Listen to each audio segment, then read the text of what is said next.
for the cats and the cradle and the silver spoon. Little boy blue and the man in the moon. When you're going home now, I don't know when, but we're back again.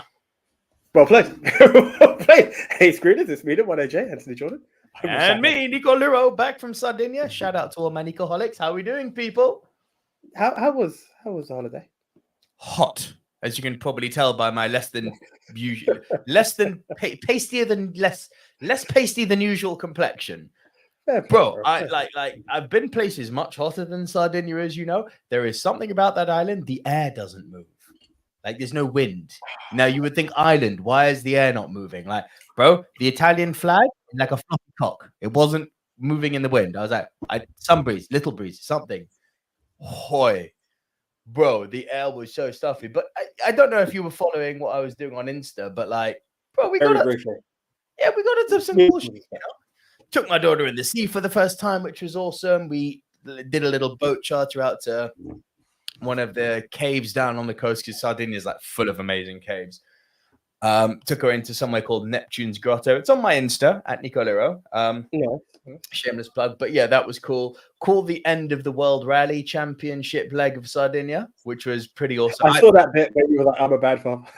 Like, poor dude. You know what, bro? Like, my grandfather used to compete in World Rally, so and I know it's like mega niche World Rally. It's not something that a lot of people like. I've always got a kick out of it, and I've literally never met anyone who I can talk to World Rally about. So, what's cool about it, and you know, we got to the place where I wanted to go up into the hills, you know, where the fans like run onto the racetracks and then get the fuck out of Dodge just as the cars are like jumping over and stuff. I'm sure you've seen stuff like that on TV. Yes, but yes. But Anya was like, not with the baby. I was like, this is a fair point. So we'll go to the finish line in the local town and just wait there. But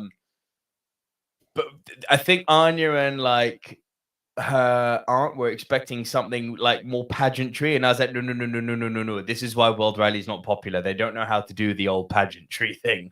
It's not like F1 where there's like fucking fireworks and champagne. But I said, what is cool, and which is what makes it unlike any other like rally sport or racing sport or indeed sport, I think, in the world, is that as the cars are coming up to the finish line, they all have final checks. Like, if they've set an uncharacteristically fast lap, their engines and cars get checked to see if there's been any tampering with the mechanics. So what that does is it creates a backlog of cars that stretches out of the cornered off area. And you literally have people like rushing the drivers going, selfie, let me try ride your car. Let me get in the car. No. And the drivers love it. They're all for it. So they're like, yeah, come get in the car. Let's have a selfie. No. So I've literally, I can't show it because I don't want to show my daughter's face on social media. But I've got a photo, literally me holding Leia with my big fucking swollen dad belly because I hadn't drunk enough water that day, sitting next to Jean-Michel Rouault, who is like one of the top French World Rally drivers. You know, a real Southern Toulouse star. Monsieur, il faut aller vite, hein? I said, "Oh, monsieur, I loved your race. Can we please get a photo? It's the first time I've ever taken my daughter to World Rally." And je vois ça. Si elle est déjà partie à World Rally, il y a des problèmes, hein? Like, the translation of that being, I can see that if she's been to a World Rally before, there's a problem. But yeah, kind of the dude literally was going to get his car checked. He turns off the engine, gets out, and he gets out for a selfie. And I'm like, this is why the sport is cool. You can't do that in other sports. Literally get face to face with the competitors and be like, can I get a selfie? It's like, no, man. It's awesome. I love the World Rally culture. Nice. And my daughter was not happy, though. What was funny is that Team Ford are basically a hated team in World Rally. And it was Team Ford that made her cry. Like, some dickhead wanted to go, flash his engine, and it pissed her off. She, and I sort of said, yeah, not winning Father of the Year award, but good girl. Yell at Ford. Fuck Ford. Nice. Cool. How about you? What's been up with you?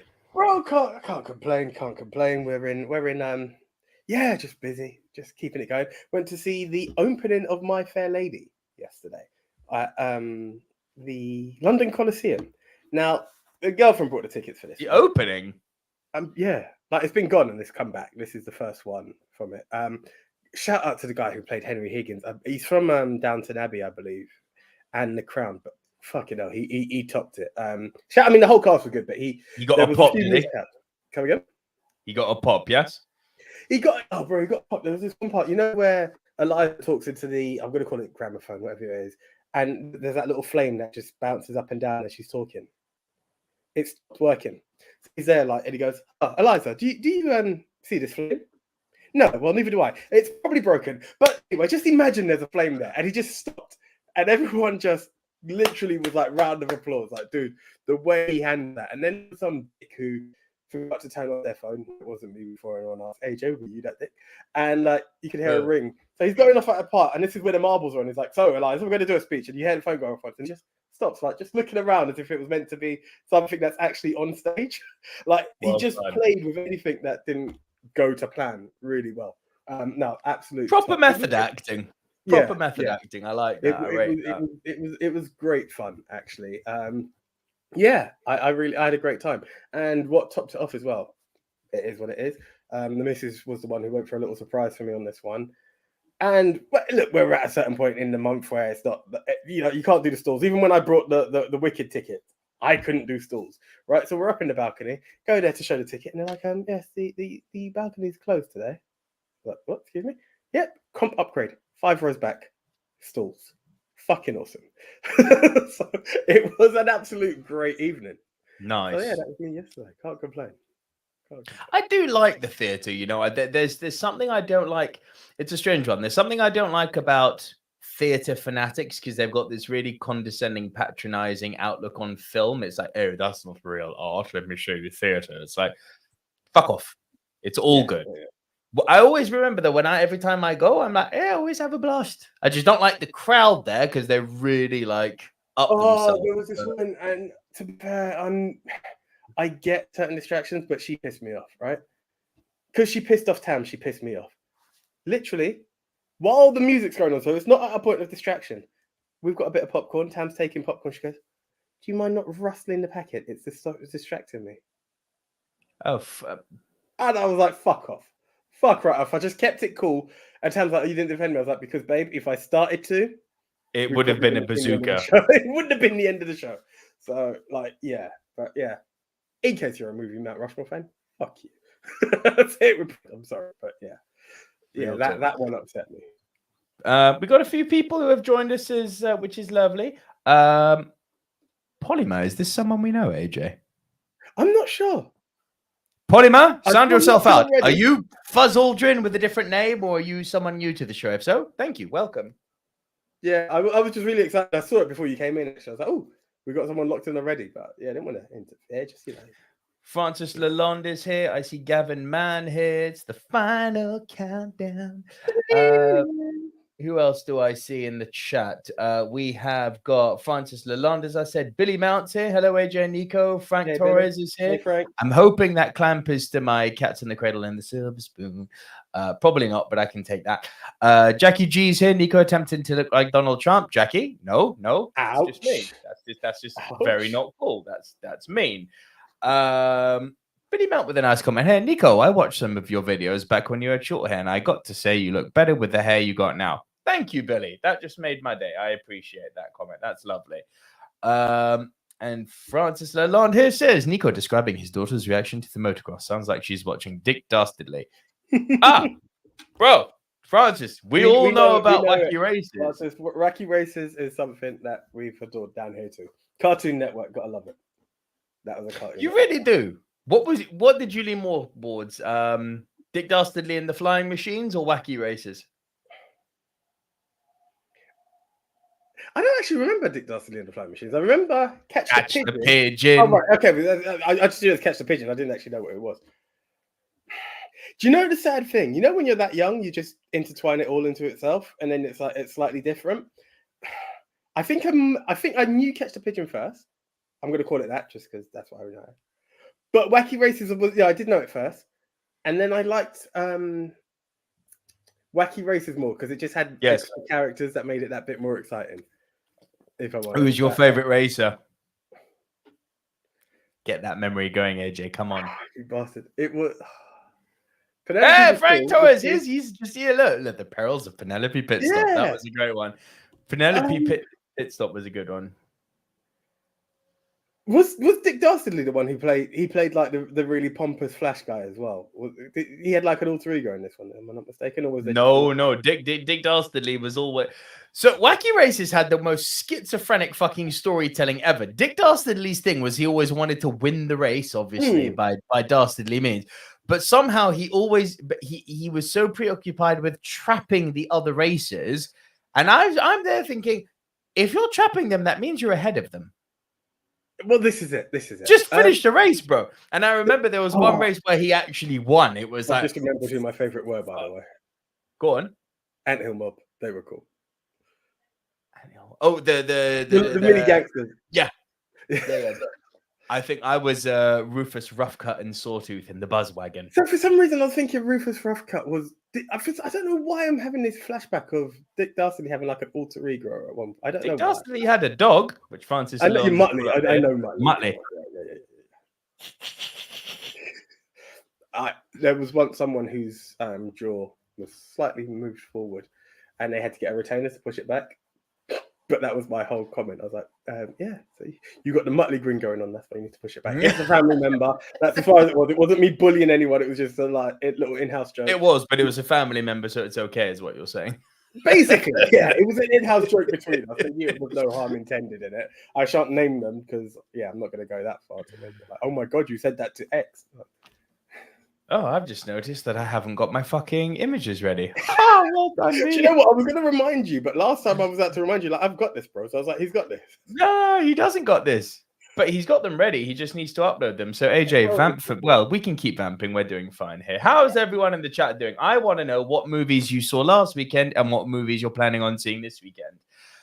I was buzzed because, okay, so here's a nice story. I am planning on going to see Jurassic World Dominion this coming Friday. I'm going to see it with my grandmother because she's, like me, a big dinosaur fan. Here's the fun thing. The last time I went to the cinema with my grandmother was to see Jurassic Park 3. Yeah. So it's trilogy, you know, third part in the trilogy. However, reports have just come out today that the initial reactions to it are at best ambivalent, at worst terrible. So I'm like, no. So I know this sounds really stupid. I remember seeing part 2 to Jurassic World. Fallen Kingdom. Yeah. Yeah, that sucks. I had some French students. I actually had a bit of fun with it. It was a free Cineworld tour. Not that I've got a Cineworld card, so it didn't mean shit to me anyway. But well, I had one. But the guy gave Cineworld anymore, right? No, do you know what it is? I find I tend to be in other cinemas more. So as much as I'm going to keep it for loyalty, it's like I'm going to be in there. You can't just be giving it. There goes the Cineworld sponsorship. No. Do you know what? But again, like I live for Cineworld. It's still my go-to, but like locally, it's just not that one. But got a free entrance now, and I had this excitement for it. And I was like, here we go. Like, you know, let's go for the last one. And even recently, was in So I was pumped for this film, and I was in Central with the missus just before, and it's the conclusion to the Jurassic series. I was like, oh fuck, this is where they end it all. So I got even more pumped, and now you dropping that, I'm like, oh, you didn't. No. You get me? It's like it's the conclusion. They've got the new generation and the old generation with Sam Neill, Laura Dern, Jeff Goldblum, and it's apparently shit. That sucks. That's sad. Don't adjust. It's okay. I'll try and get Everything Everywhere All at Once at some point. That's supposed to be movie of the year. Again, I told you where to find those. I don't want to really be like, so I don't have a Cineworld card. Go to Everyman. Bro, I'm a proper dickhead, you know. I always forget because I'm a Cineworld mark now. I always go Cineworld Wembley or Cineworld North Greenwich is a nice one now, or Wandsworth even. Bro, fucking Finchley Road's got a View Cinema. That's literally 5 stops from me, and I always forget about the local View. Now it's in here. But they're still showing the Batman in that cinema. Like, the view's decent if you've missed movies. I know exactly what you mean. Where you're so targeted, even for myself. Like, I've still got the Cineworld app. Again, we're not hunting sponsorship, but if you want to, guys, we're here. Like, that's my go-to to find out release dates, coming. You know, it is my go-to if I'm going to go somewhere. So why not? Your internet connection tonight's a bit ropey, my friend. You've cut out a few times. It's not bad, but you've cut out quite a few times already. Give me a sec then. Oh, but you're uploading. I was gonna say, No, I'm done. I'm done. Upload done. Okay, I'm gonna just give it a disconnection and reboot. Cool. I can vamp while you're gone. Cool. I have questions to answer from people. Cool.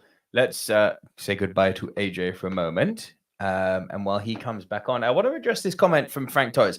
Before we get started, has the first couple of episodes of Obi-Wan changed your mind?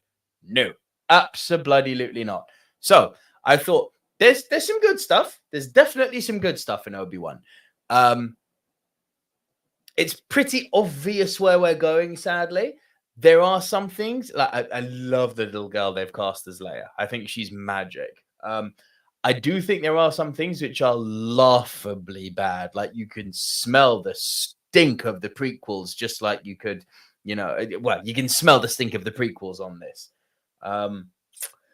That forest scene, I think it's in episode 1, where all of those like bounty hunters are trying to catch Leia and they're chasing her through the forest and they get blocked by a bush. It's like, oh no, a bush, my sworn enemy. It's like, really? Fuck. And while I think episode 3 was this last one that came out is a lot better than the first two. As I said, didn't think the first two were awful. Just not great. Episode 3 was definitely better.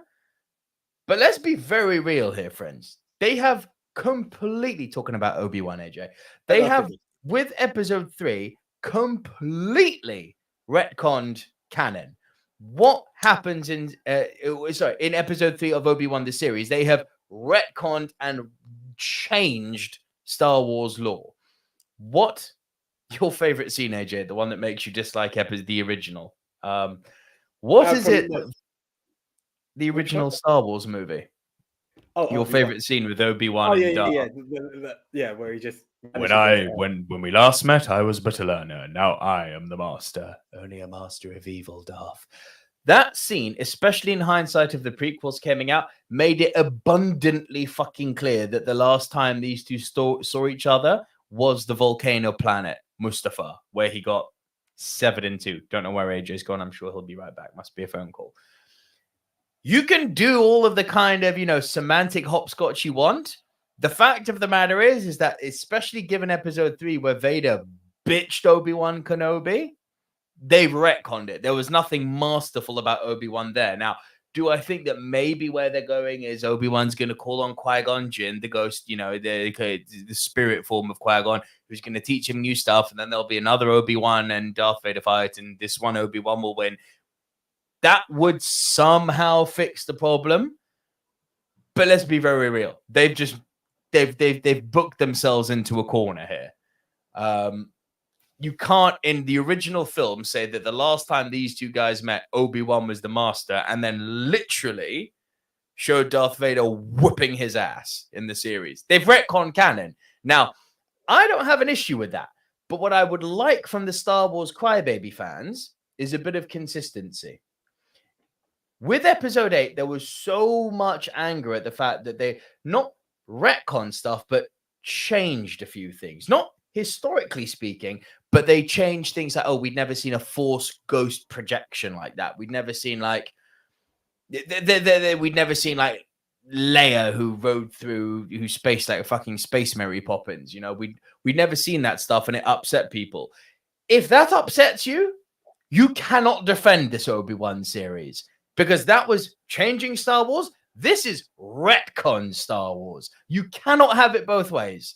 So I'm fine whichever camp you land on. Like if you're like, I didn't like episode 8 and the changes they made, and I really don't like Obi-Wan, you, my friend, are consistent. And I have no issue with that. But if you're one of those people who are like, no, fuck the changes they made in episode 8. Oh, but that Obi-Wan series, that is banging. No. Now you're a fucking hypocrite. You see, but I think it's even worse if you defend Obi-Wan, because just because you weren't aware of something now being able to be tweaked, or you've now seen that to be part of their powers, you should be able to accept that more than something that fucks with your timeline. That should not be accepted. It's not, and it's fucked with it so badly. I will hold judgment until I've seen the entire series, obviously. But what I've seen so far badly fucks with the story. Badly. So I'm going to be very interested to see how people react to this. Jackie G, my girl, says, I am completely obsessed with Top Gun. Already watched it twice on the same night. Amazing movie. It fucking is. AJ, you must see this film in the cinema. It is so good. It is so fucking good. Bro, the plane scenes in it must be watched on a big screen. Bro, no argument with it. I've actually got some tickets to go to a cinema. So she's just got to watch Top Gun 1 and off we go. Oh, Gavin, man, thank you for this. As far back as I can remember, I always wanted to be a podcaster. Yeah, we do. Oh, geez, yeah, of course, because we hadn't done an episode since. Yeah, Ray Otter. Oh, too young, man. When that one came, I was like, "What the hell?" And like, I was just taken aback. And it was so funny because the next day, when I say funny, like, how much of an impact he had for people was right after that. Was the next day I'm talking to John, my colleague at work, and I was like, "Oh, we talk a lot about movies and stuff." I was like, "Did you hear the news?" He's like, "What? Really?" And he's like, "What? What do you mean? He's not gone, is he?" I was like, "Yeah." He's like, "No, way too young." And he had the same reaction Big Tone did. He's like, "I'm gonna watch Goodfellas tonight as a tribute." Like I was so shocked and hurt by that one. It's mad. It's such a talent. Madness. Such a talent. Oh, Francis Lalonde, good shout. First Ray Otter film that came to mind, Field of Dreams. Yeah, good shout. Do you know, funnily enough, the first song that came to my mind when I heard that was fucking Heartbreakers of all things. Do you know what? Same for me, because we had spoken about it not too long ago. Yeah. And I was like, that's the last time I'd seen him, because I had watched Heartbreakers again with the missus. So I was like, damn. Yeah. And then you start to think of all the other stuff. And then my brother came up with his comment, which I thought was cool as well. It was like, oh my God, I forgot he was Tommy Vercetti. Like, the amount of different stuff he's done. Fucking A, yeah. Yeah. So, it's another loss. It's another great loss. And it's mad to think that in that trio of actors, he was the young one and he's been the first to go. Yeah. That's the thing. And obviously one of my top films, Identity. That was another one that obviously popped. Right, of course. Yeah, so many greats. Right, 22 minutes in. Should we get the show underway? Let's do this, bro. Oh, it's good to be back. It's fucking good to be back. By the way, we're like 12 episodes away from episode 200. How fun. Just putting that one out there. I already have a little idea. It gives me a lot of thinking. Even like this episode, I was like, shit, light years out in like 2 weeks. Maybe we should have like not long. Yeah. I'm like, so many stuff you kind of, when it's now just been like, it's been so great. Before we would like align it with something, stuff just keep flowing in now that you don't even watch the calendar too tough as to what's going on. Like Jurassic Park was the first time we've been like, oh yeah, in line with a film. This is dinosaurs. All right, man, let's do this. So thank you everyone in the chat who's joined us. You guys are the live squad. If you are watching this video on our YouTube channel, which is Silver Screen Dudes on YouTube, after the video has aired, you, my friends, are the VOD squad. And if, like Mr. Andy Hart, you are unavailable tonight because there's a certain English team playing a certain German national team, as in England v Germany. I don't know why I had to emphasize that. Anyway, yeah. So then you are the pod squad. Andy Hart, shout out to you, my friend. But if you are new to the Movie Mount Rushmore, how does it actually work? Well, it's a top 10 show between two best friends from school. Here's how it breaks down. AJ and I get assigned a topic, we go our separate ways, and we come right back here into recording and deliver to you, the Silver Screen Dudes, our individual top 10s. Is it me first this week? I believe it is. We'll go with me first. This week, I will go first, delivering my bottom 3. AJ will then deliver his bottom 3. I will deliver my next 2. AJ will deliver his next 2. And then we will trade one apiece. If at any time, while we are rounding off our individual top 10 lists, one person has a movie in a high position, the person will say, Punt. And we will punt and talk about that movie when we get to the higher position. Once we have both rounded off our individual top 10 lists, we will create the Movie Mount Rushmore. These are the 4 quintessential diverse must-see movies of the genre, which this week is movies about the moon. That is in many different formats. It can be featuring the moon, about the moon, focus on the moon. You take your pick, it will happen, it will go down. That's the one. Okay, guys, what also happens is once that's all done, You, the silver screen dudes, have the ultimate challenge because you, the screen nerds, have the ultimate challenge because we, the silver screen dudes, will create the top 4, the movie Mount Rushmore. It was down to you guys to then crown El Capitan, El Numero Uno, the best of the best of the best. And to quote Highlander, in the end, there can be only one. How do you do that? You will head on over to movie MT Rushmore, but more importantly, movie polls for you. We love movies. Good old JT is the man who we will be retweeting and putting it out there. Last week, well, a couple of weeks ago, should I say, our topic was... Come on, load, fucker. Last week, our topic was the top jungle movies. You got rid of the images because that would help me find out what was what, but it's fine. And our command as well. Your internet is still ropey, by the way, so I'm not sure what's going on.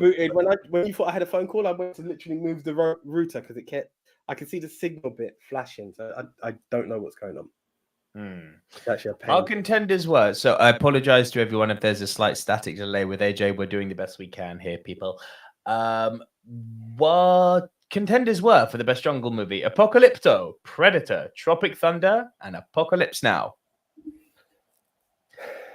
Here's your clue. This went exactly the way you think it would go. Okay. Apocalypto at number 4. 9%. Tropic Thunder at number 3. 11%. Apocalypse Now number 2. 36%. And everyone got to the chopper, I'm guessing. Obviously, I can't be guessing. They got to the chopper. They got to see the Predator with 44%. Come on. By the way, Predator 5 trailer dropped today. People don't like it. I'm actually really into it. Is it? Okay. Fair play. C'est la vie. Okay. Over to your number 10, sir. Just a quick one from Frank Torres. Which subjects did you guys take in school together? Math, science, history? So we both went to a French school. You do all the subjects together. Yeah. To be fair, by the time it got to the points we could pick, well, mind you, it was very limited in what we could pick. Like you had to do 9 exams. Other schools allow you to do between 5 to 7. Our school insisted on all 9, so there's only very few. But we ended up. Of course, AJ, you have to do 9 because even if you go to the British section, if you're not going to be a doctor or a lawyer, what the fuck are you doing in this school, huh? Yeah, well, exactly. I want to be a photographer and a podcaster, so fuck you. No, you should leave. Yeah. So by the time we got to like the point of picking and separating, we were in different classes. But yeah, most stuff we done the same. Even though we picked it, just ended up in different groups. C'est la vie. Didn't break us down though. Still boys to the end. Here's a quick one. This is in relation to the 200th episode. Francis Lalonde says Blunt Rushmore. No. I'm going to start partaking. Yes. I don't partake. If I partook, then it might be a situation. But it's not what Jackie G has a solution. Drunk and high. You do drunk, I do high. I could do this. Should we do it? We'll think about it. We said once a quarter or something. Yo, as long as I get to talk about the Lego movie Stoned, I'm happy. We'll see. Right. Cool. You're number Let's 10. Back on to this. We'll consider those ideas, guys. I'm all for a Blunt Rushmore. That sounds great. My number 10 is The Reach of Reaches, but I think it was Andy Hart who gave me this idea when we were last on. And you can't really argue against it, but yeah, I'm going with it. An American Werewolf in London. I was very tempted. I was very tempted. I was like, it is about the moon. You can't deny it. It is. And to be fair, maybe I could have. I'm really happy with my list, but I was, yeah. No, go for it. Do you know, it's the way we shut it down. And do you know what it is? I didn't want to look desperate. Do you remember? I was like, if I'm desperate enough, I'll go for it. I wasn't desperate in the end. So I was fucking desperate because here's the thing. There was a few movies that I did an Amazon download on. And despite the fact that they were downloaded, I'm playing them in Sardinia where there is like bad. Like I've seen some bad internet connections in the places I've traveled. Like Sardinia is up there, brother. Like they got much. I've been on small islands in the middle of the Pacific filming fucking sharks where there's been better bloody internet connection than Sardinia. This is real. I'm not exaggerating. The internet in Sardinia is levels of bad to the degree where on the weekend, the nowhere, not shops, not restaurants, they all say to you, no card payment accepted. And when you say why, it's like our PDQ doesn't connect to Wi-Fi. It's like, wow. That's nuts. That's nuts. It's like bad. So here's the weird thing. I had two. I don't think you'll have them.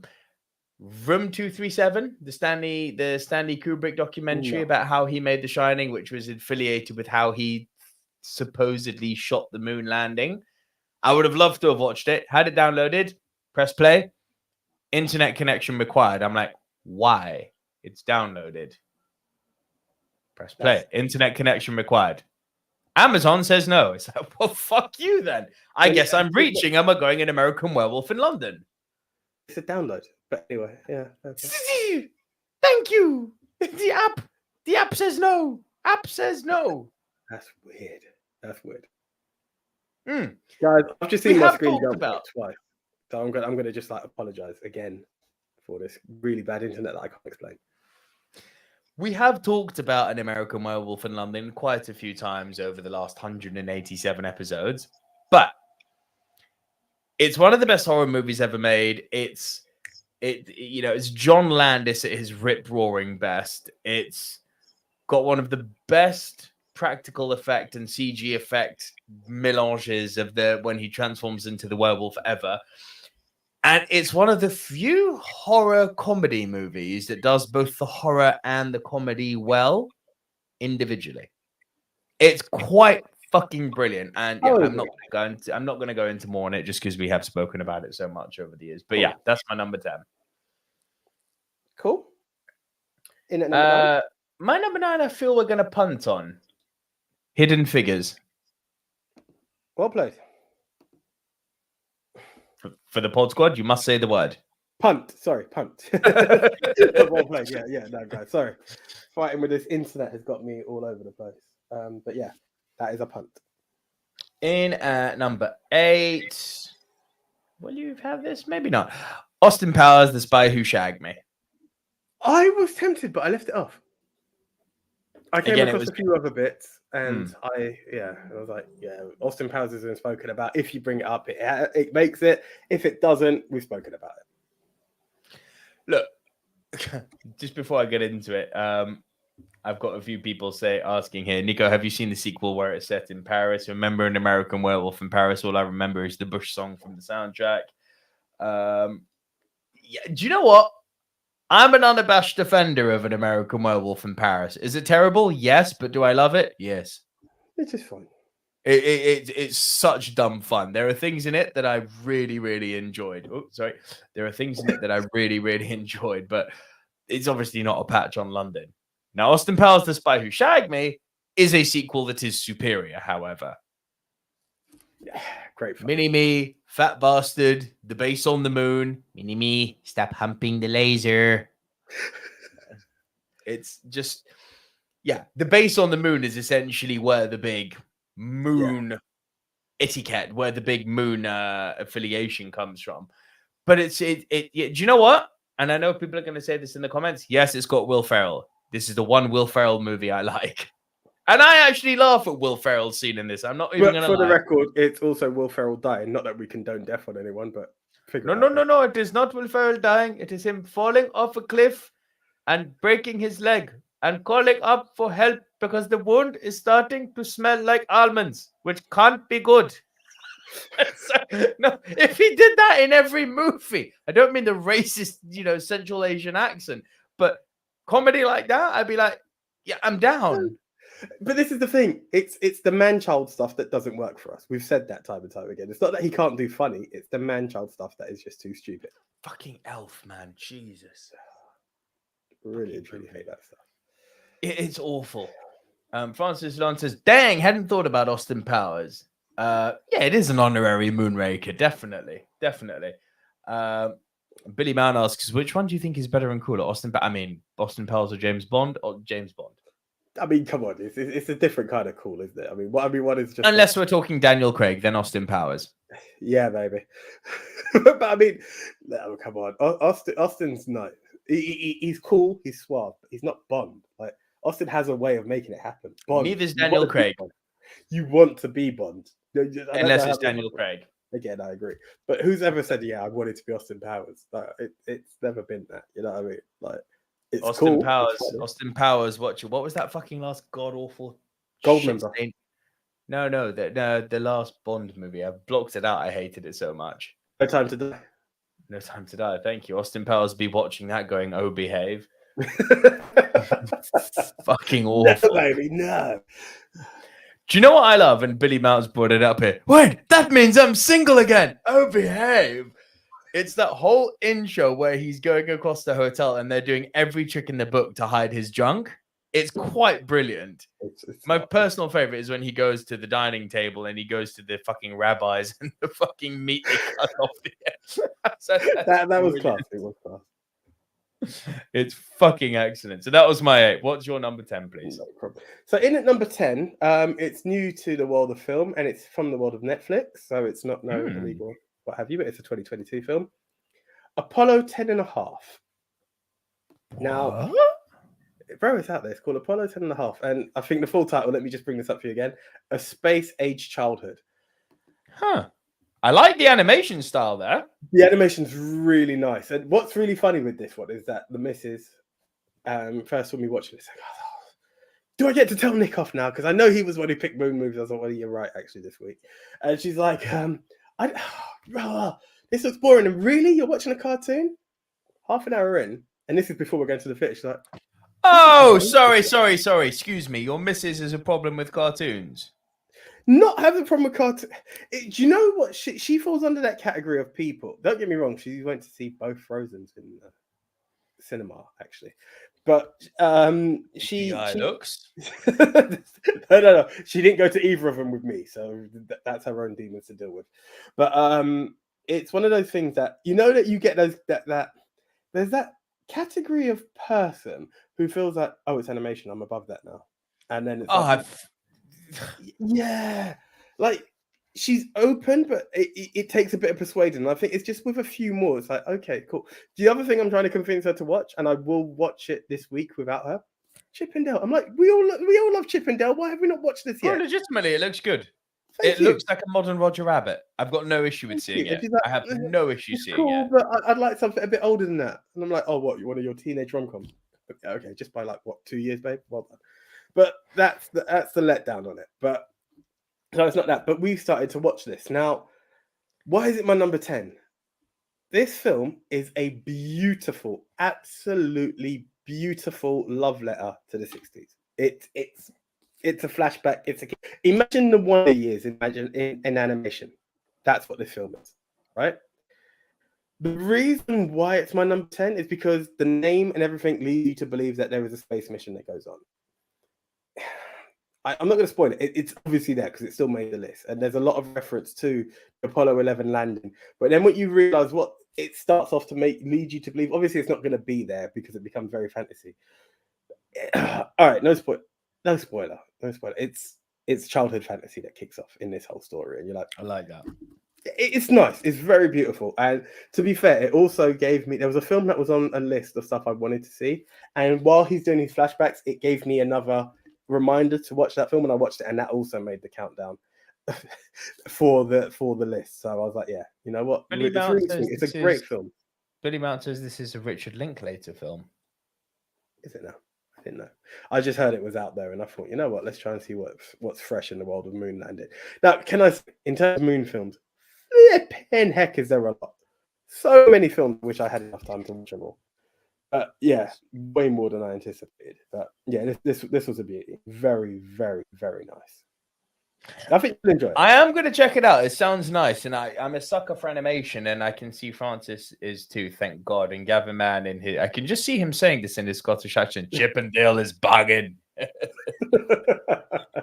love it. But look, sorry, Gavin. By the way, look, I do love animation. I do want to just raise a load of eyebrows to people who say, like, I don't like animation. It's like, you are missing out on some of the best movies out there. I mean, let's just take Disney out of the equation on this. Let's take Pixar out of it. Let's go Japan. Means you haven't seen Ghibli. It means you haven't seen Spirited Away. It means you haven't seen Grave of the Fireflies. means you haven't seen Red Turtle. Like, these are good movies, man. There's a lot missed out when you don't when you close your mind off, you miss out on a lot, and that's the ultimate breakdown to it, you know. So many great stuff. Like for instance, even going into bringing it back into that world, she's only got halfway into Moana because I'm like, you need to watch this. It's better than Frozen. Way better. There's good in animation, and it's not just for kids. No, it's not. Graver the Fireflies would be the perfect example as to why it's not for kids. But you know, there are stuff that kids and adults can enjoy, and this one here is one of them. Like Turning Red, for instance, which I saw this year. Bob Chapek, remember I've called for ages, that new Disney CEO is a fucking moron. Second time they've put a Pixar movie on streaming instead of cinema release. Luca, I kind of get. Turning Red would have made money. Turning Red, it's really good. It's really good. I hope that's not the future of Pixar. Well, no, but Lightyear's getting it. Oh, come on, that's different. That we all know what a paycheck looks like. Yeah, but yeah. Billy Mount says, my favorite Linklater movies are the Before trilogy, Before the Sunset and all that, School of Rock and Dazed and Confused. I'm going to be unpopular and say I think my favorite Linklater is Scanner Darkly. You must have heard of it. That cel-shaded movie. It's got Woody Harrelson, Robert Downey Jr., Keanu, Benicio del Toro. I think I know the one you're talking about, but not seen it. Bro, it's mental. It's a fucking crazy film. Brilliant. Yeah, okay, so that was I like your 10, by the way. I do want to check it out. Thank you. What's your 9? I think 9 you alluded to, and I hadn't seen it before, but I have seen it now. When you talked about the oldest film in the world of Movie Mount Rushmore. Probably going to be a punt because, well, it might be a 7. Le Voyage dans la Lune, A Trip to the Moon. Go on. Punt. Huge punt. Fair play. Huge punt. So okay, you're right. So that was my 9. So over to me. 8, please. For number 8, Destination Moon. I've heard this is fucking awful, so I'm fascinated to hear what you have to say about it. Do you know what? I sat back and I laughed and I thought, what the hell? And did I want to make it? No, I did. I looked at it and some of the points, like, you know, when you look at Room, but people really appreciate, The Room, and people sit back and laugh and have this weird appreciation for it. Destination Moon kind of falls into that because I remember watching it and I thought, what the actual fuck? Like, there's this part where now what you've got. Here comes the point when you need to give this film credit. It's about a decade before man actually landed on the moon. Yeah, what they envisaged versus what's actually happened is pretty darn close. And some of the stuff that they do tell is wow. Actually, it's pretty on the nose of what would happen. Okay, cool. But some of the effects, oh. Good Lord. There's this one point, and it's like the picture I saw when it first talked about this film. It's the astronauts in their different color spacesuits walking on their spaceship, and you're like, what am I watching? And I've only excused it on the bare fact that it's a 1950s film, right? Had it been... You brought up a 1902 movie a second ago, bro. This is not an excuse. The 1902 blew me away, actually, if I'm honest. Do you get me? It blew me away. This one, I was like, what are we doing? But I can understand that you've got the set pieces that allow it to be something else. But the story and how close to reality it was, even like there's this part that it's not a spoiler because they make it to the moon, but it was the logic of what they were using, people's fears, what they think would happen in the build up to it, public perception, how the government reacted, how the public reacted. They tried to make it slightly privatized. A lot of it was on the nose. And there's this one point where they're actually on the moon. They get this guy to take a picture with his hand to make it look like he's holding the earth. And I was like, they had some really good ideas. I did look at it and think it was cheesy as fuck, right? It became number 8 because I believed I would have liked more focus in my number 10 on the moon. Number 9, again, it's an age thing. It's purely age, but I the appreciation I have for what it done in comparison to an actual moon landing a decade before it did and how close to reality it was gets my full respect. And there was this one point, because at first I was like, this isn't making the list, and if it does, it's on the way. They actually had this drama where, again, it's not a spoiler. People talk about it more. Anyone who knows about it will bring it up.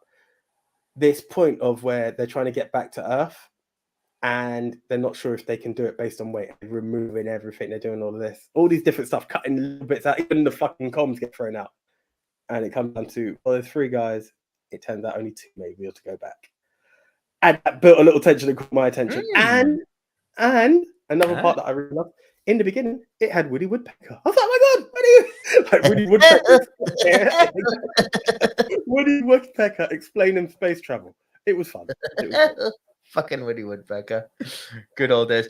Bro, real talk. I was in the gym this morning trying to lose the dad bod, but they had a cartoon playing on the TV just while I was doing my warm-up. It was like this little like motorbike thing. Like really bad CG, like these motorbikes which are somehow alive. And I was looking at this going, cartoons suck now. Like, unless you're looking at things like, you know, the adult stuff like Simpsons or South Park or American Dad or Family Guy and stuff, then they're still great. Although I'd argue Family Guy's taken a nosedive compared to what it used to be. Still good, but nowhere near as good. I'm talking the good Saturday morning cartoons like the Looney Tunes, Tom and Jerry, fucking Transformers, Batman, X-Men, Spider-Man, fucking Dexter's Lab, Cow and Chicken. All of the Johnny. Well, I was always worried about mentioning Johnny Bravo now, but pardon me, hot sexy mama, come on. Like, we all love Johnny. Still say The Rock should have played him before we all went woke. Yeah.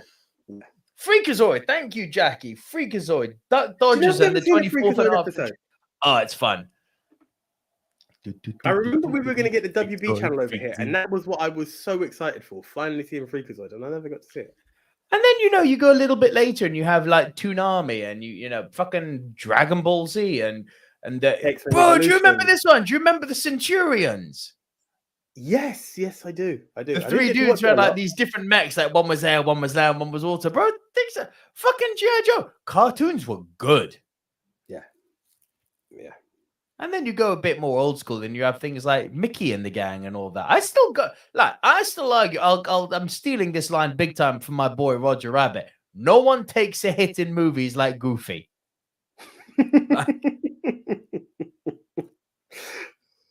It's just real. Yeah. And then I'm looking at this shit playing in the gym and I'm like, there's no way I'm subjecting my daughter to this. So you know what I did? I got home on Blu-ray. I ordered the entire run of the Flintstones. I was like, nice. And start with that. That's a good place to start. I don't know if I shared it in the group. Did you see the very disturbing facts about the Jetsons? Yes. Oh, yes. Yeah. Guys, Google it. George isn't the family guy that you'd expect him to be. The age between him and his wife is kind of disturbing. Isn't it? Kind of disturbing. Just Google Dark Side of the Jetsons or something like that, guys. Yeah, the facts will pop up. Gavin, and I take biker mice from Mars. You know, there you go. You know what I couldn't get into? Johnny Quest. I don't know who did, but Johnny Quest was never for me. Johnny Quest was such a weird one because I always remember it playing at sort of like a 9 p.m. or something on a Friday or Saturday. So I was never in cartoon mode at that time. But I remember watching 1 or 2 of them, enjoying them, but then never wanting to go back. Yeah, Johnny Quest never done it for me. Never done it for me. And DuckTales, of course. Life is like a hurricane here in Duckburg. It's so good. And do you guys remember Sharky and George? Asks Gavin. Yes, I heard. Of the sea, Sharky and George. There's no any mystery. Am I right? Billy, Francis Bond is not happy with you. Johnny Quest rocked. I'm sorry, Francis. However, Billy, I do remember the Mask cartoon and the Ace Ventura cartoon. And the Ace Ventura cartoon. Met. I remember when Ace met the Mask. Yeah. Yep. See, look, us in the chat, we were talking about at the top of the show, fucking Wacky Races, Dick Dastardly, the Pitfalls of Penelope Pitstop. There was so much good cartoon shit. So much. And now it's like, what is this? We're Fucking tiny. Peppa We're Pig, teeny. bruv. We're all a little loony. Animaniacs, bro! Pinky and the Brain and shit, yeah. We're Animani, totally insane. Pinky and the Brainy. Fucking A, man. You know, apparently they're bringing back the Animaniacs. Or maybe they have already, but I will watch that all day long. Yeah. Yeah. Yes, Billy Bounce says there's also Dumb and Dumber cartoon as well. There is. I did see Gavin that. also mentions Pinky and the Brain, Rocky and Bullwinkle. I'm familiar with Rocky and Bullwinkle. I don't think it was that big in the UK though, if I'm not mistaken. No, sadly, I'm familiar with them. I haven't seen a lot of them. I mean, we grew up in a golden age of cartoons. Jesus Christ. Yeah, big time. Jesus Christ. Anyway, less about cartoons, more about the moon. Yes, where are we just now? a bit of a nostalgia trip. So you've done your 10-9-8. I've done my 10-9-8, so it's my 7. Yes, sir. I liked it. I wanted to love it. I saw it in the cinema when it first came out. First Man with Ryan Gosling. Punt, but I know what you mean. Punt, but I know Right. what you mean. Trust me. It's a weird. And when you consider it was my guy Damien Chazelle of Whiplash and La La Land fame directing it, it's like I should have loved this. Bro, I know what you mean. Trust me, I know what you mean. I'm still. It was the one film in terms of placement. I was like, I don't know if I really wanted it to be there. I think maybe the popular opinion will be that because it's so well made, it deserves to be higher. But enjoyment, you can't take out personal enjoyment. Yeah, we could touch on it when we get there. Yeah, so that was your. Jackie G says Animaniacs is back and already with the second season. It's awesome and hilarious. I must find where I can watch Animaniacs. Gavin, man, Hey Arnold, Rugrats, all of those things. Rugrats. Yes. Recess, bro. I'll still watch Recess now. I don't give a fuck. Recess was great. I used to when I got back from college. That was like my thing. I'd get home from college, tune into Recess. I'd finish your day's work, light up a spliff, Recess. There you go. My number 6 then, yes? Yeah. I take the moon, I steal the moon, I sit on the toilet. Despicable Me. Guess what? My number 6. Is your 6 too? Okay, we talk about it. So, hey girls. Steve Carell, gold. Absolute gold. I know when this came out, I remember you and Zany were quite ahead of me in terms of Despicable Me and the Minions franchise. I still have great fun with it. I still came in and I was like, I've got a bit of catching up to do, and I saw the Minions. Is it 2 or 3 coming out? Not too far away. I'm like, I need to just get on board with this quickly, finish the selection, and be in time for it in the cinema. The Minions movie is not good, but I do love it.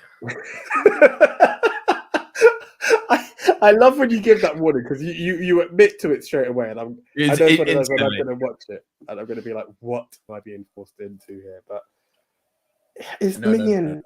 They have great fun. Even the way that, do you know what their language is? It's a mix of Bahasa, which is Indonesian, Bahasa, Japanese, Spanish, and French. Do you know what's funny you say? I mean, the one that doesn't shock me out of all of it is French, because maybe it's because it goes animation at the beginning, but I always lean to thinking, as much as I know Steve Carell is Gru, it feels like this is a French cartoon that I'm watching dubbed. I don't know what it is. That's what I always feel when I watch Despicable Me or Minions every time. I mean, they actually go full French sometimes. Like, there's a scene where I think it's Kevin gets very turned on by a fire hydrant in the Minions movie, and he goes, "Oh, hello, Papagena. Tu es belle comme la papaya." What the fuck? It's so weird. You hear this. Watching the Minions is like watching Santino Morello. Yeah. You just break character. It's just funny. Yeah. It's crazy. It's stupid, but it's great. It's great fun in watching it. It's good, crazy, and stupid. Yeah. It's really good, crazy, and stupid. Oh man, I love it. And Sheamus at school, you got bullied because you were ginger. I shouldn't laugh, but I am. Frank Torres got that joke. Frank Torres. Do you know when it comes to Santino? Yeah, I always remember when he was in a feud with Stone Cold. There's two. There's the one when he was bottom about to lines. There's that. But it's when he remixed Amy Winehouse, right? Because he was saying Stone Cold is a terrible actor. And he remixed Amy Winehouse and he's like, they tried to make me watch The Condemned, but I say no. You're going a bit Caribbean on me there, my friend.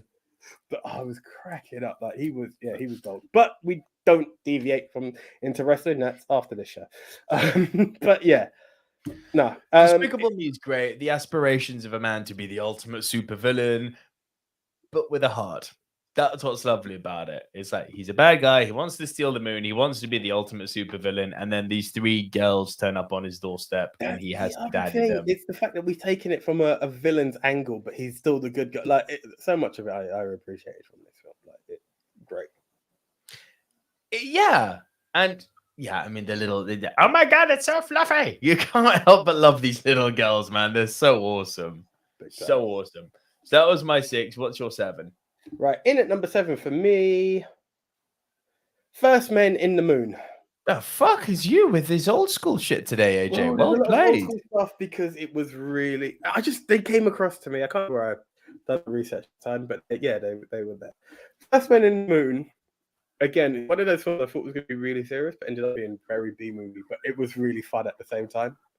Very, very fun. I had a lot of fun with it. So the story of First Men in the Moon is the Americans land.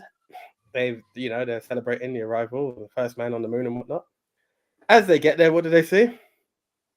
The Great British flag and a sign saying in what is it? This is dedicated to, I think it was Queen Elizabeth I or something like that, some madness like that. And it turns out that in 1903, the Brits had made it there first, and this is the story. So they find the sole survivor of the people who made it to the moon, and he now recalls the story of how it became that they went to the moon and the journey. It was meant to be him and this wacky doctor who had all the logics on how to get there. Then his girlfriend was trying to give all these stuff, and she had one last complaint about how he lied to her, and then they have to drag her off because it's about to go off there, and onto the moon they go.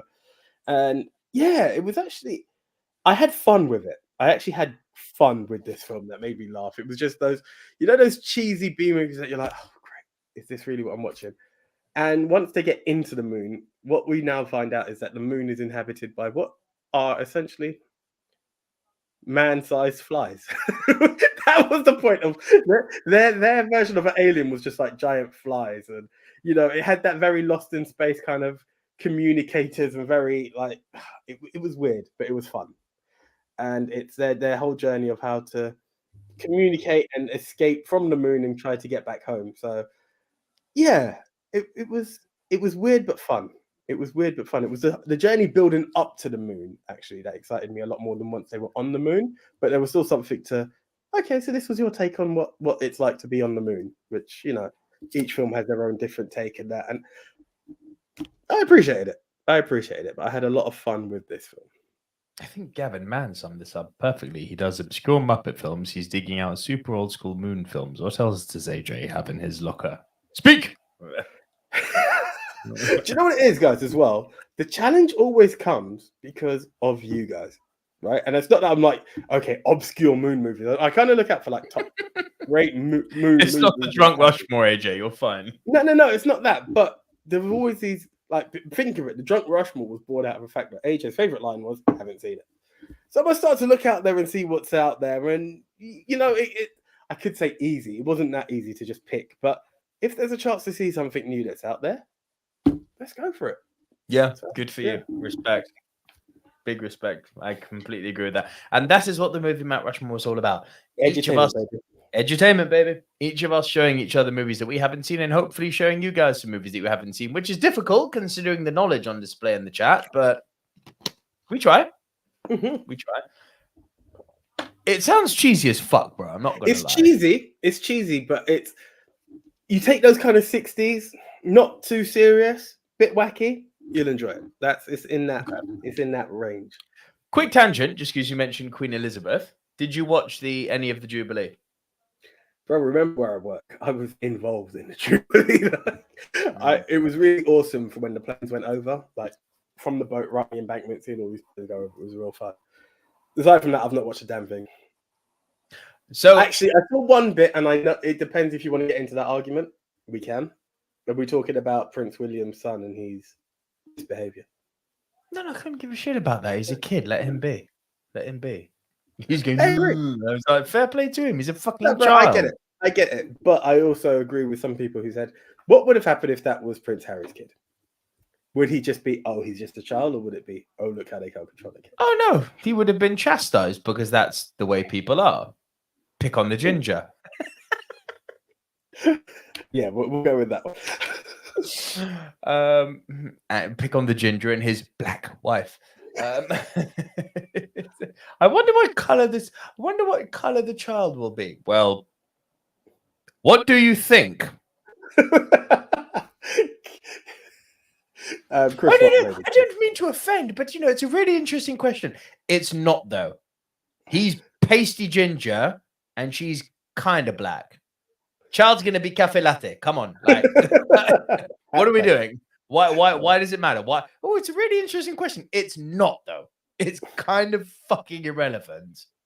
It doesn't mean fuck all. If you cut the child open, does it have the same organs as if you cut the other children open? I'm not advocating cutting children open here. I'm making a point. If we drew blood, let's just go for that one. Like, if there was a chance they would have the same blood type, yes. You get me? He's like, no, it's been mixed with that black blood. It's like, no, it doesn't work like that. It doesn't work like that. Biology, my friends. It doesn't work like that. But no, do you know, the reason I bring it up is because on the last day, Anya wanted, and fair play to her, we were at my grandmother's, just got back from Sardinia, and it was the last day. She wanted to go and actually walk and be part of it. And we got through Hyde Park and we were coming up to Green Park and we saw like swathes of people coming in the opposite direction. And we stopped and asked some of the Popo, the 5-0, like, what are the odds of us actually getting a view of anything, on the mall between Trafalgar and Buckingham Palace? And they were like, yeah, no, 0, especially with a pram, like, forget it. And in Hyde Park, where we were sort of close to the Marble Arch side, this sounds proper British if you're not fucking Britain. It's like, oh yes, Marble Arch and the Mall and Trafalgar Square and the Palace. It's like, it sounds proper British. But yeah, they had all red phone box at the time, did you? Yeah, right. Stiff upper lip and Brigadier General and all that, old man. Did you see Hugh Grant while you were chatting to the police there? Yeah, of course, darling. Yeah, so they had all of these screens like set up to show the parade that was going on. Two funny things happened. One, they had the nice thing in that parade is they had buses to show the different decades of the Queen's reign, essentially. So you had a 60s bus. Yeah, it was a nice touch. The 60s bus was really cool. Like, you had I've now got a membership to the Transport Museum for the year, so I may have seen some of them, to be fair. But cool, all the same. It was cool. 60s, 70s, 80s, 90s, noughties. Anya and I both looked at each other and like, I can't wait to see what they do with the 90s. And I was like, huh. Like, they made our generation look really boring. It was like, who was on the bus? Naomi Campbell and Kate Moss. I'm like, well, if I'm being racist, one of them's not even British. She's Jamaican. Is she? Well, either way.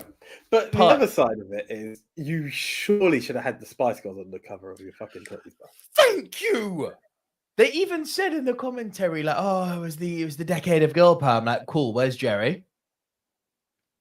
Jerry and Oasis, like it. That's not even. Oasis was the other one that came to mind, but you try getting Liam and Noel on the same bus together. Yeah, get one of them. Stock image. It's nothing. Do you know what I'm saying? That's sad. There was so much cool shit in the 90s, and we just like nothing. The others, they had like in the 60s, they had like a car shaped like they had like a full range of 60s Aston Martins, which was awesome. They had a car which was shaped like one of those old, the squeezy ketchup bottles, which actually looked like tomatoes. So they had a car like that. In the 70s, they had like Rubik's Cubes and stuff.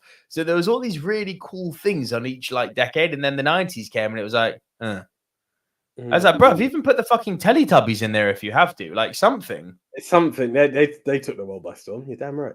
They did. They absolutely did. It's like, nope, we got Naomi and Kate. It's like, cool. So 90s were basically about fashion.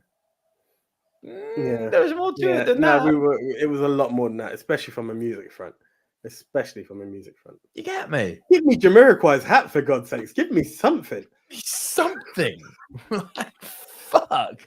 I'll take Fred Durst in a car doing rolling at this point. You know what I mean? Oh, yeah, Jamaican Naomi Campbell's not allowed, but yeah, we'll take Fred Durst, yeah.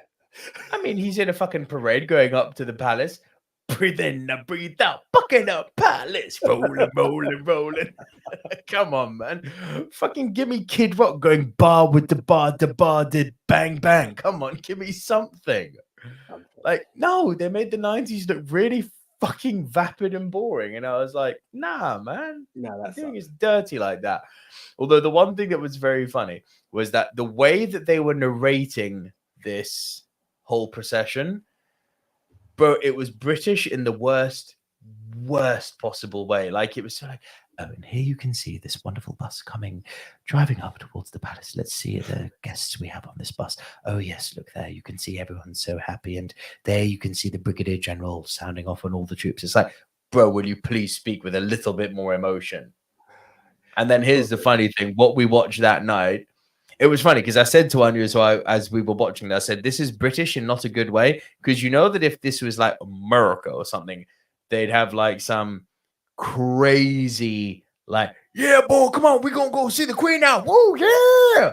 And they'd have like fucking F-18 fighter jets shooting over Buckingham Palace and like people backflipping off of, you know, balloons, like hot air balloons, and then turning into wingsuits. They do some mental shit.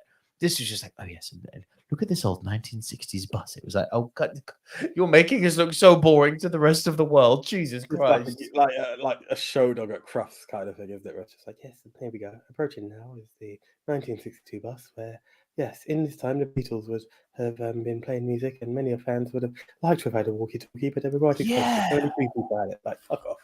Give me something. Yeah, I get you. Bro, it was like, this is a once in a lifetime thing. Like, although it's slightly incorrect when people say she's the longest reigning monarch of all time. She's not. I don't know where quite that soundbite has originated from. At the moment, she's third. She's still, I think, 100 days behind the King of Thailand. And once she overtakes him, which inadvertently she will, she's like 2.5 years behind Louis XIV. Like, she's still got time. I believe its longest reigning British monarch would be the... No, it's longest reigning monarch. That's the soundbite. Monarch. Ever. And it's like, it's not correct. But we digress. So your 6 was like Me, Despicable Me.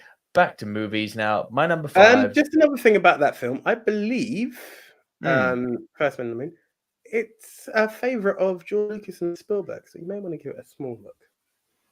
I'm sure it's you are selling me quite well there, huh? All right.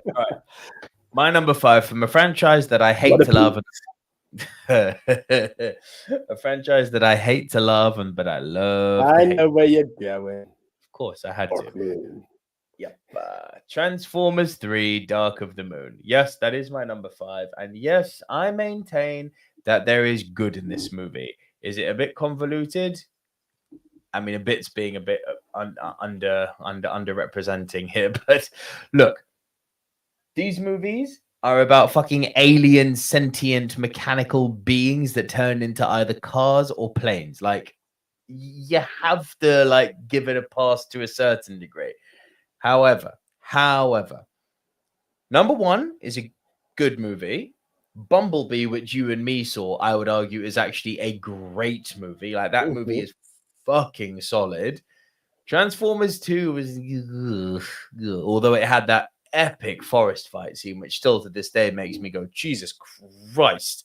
Like, you know, that was 13 years ago now. You watch it and it still looks ahead of its time.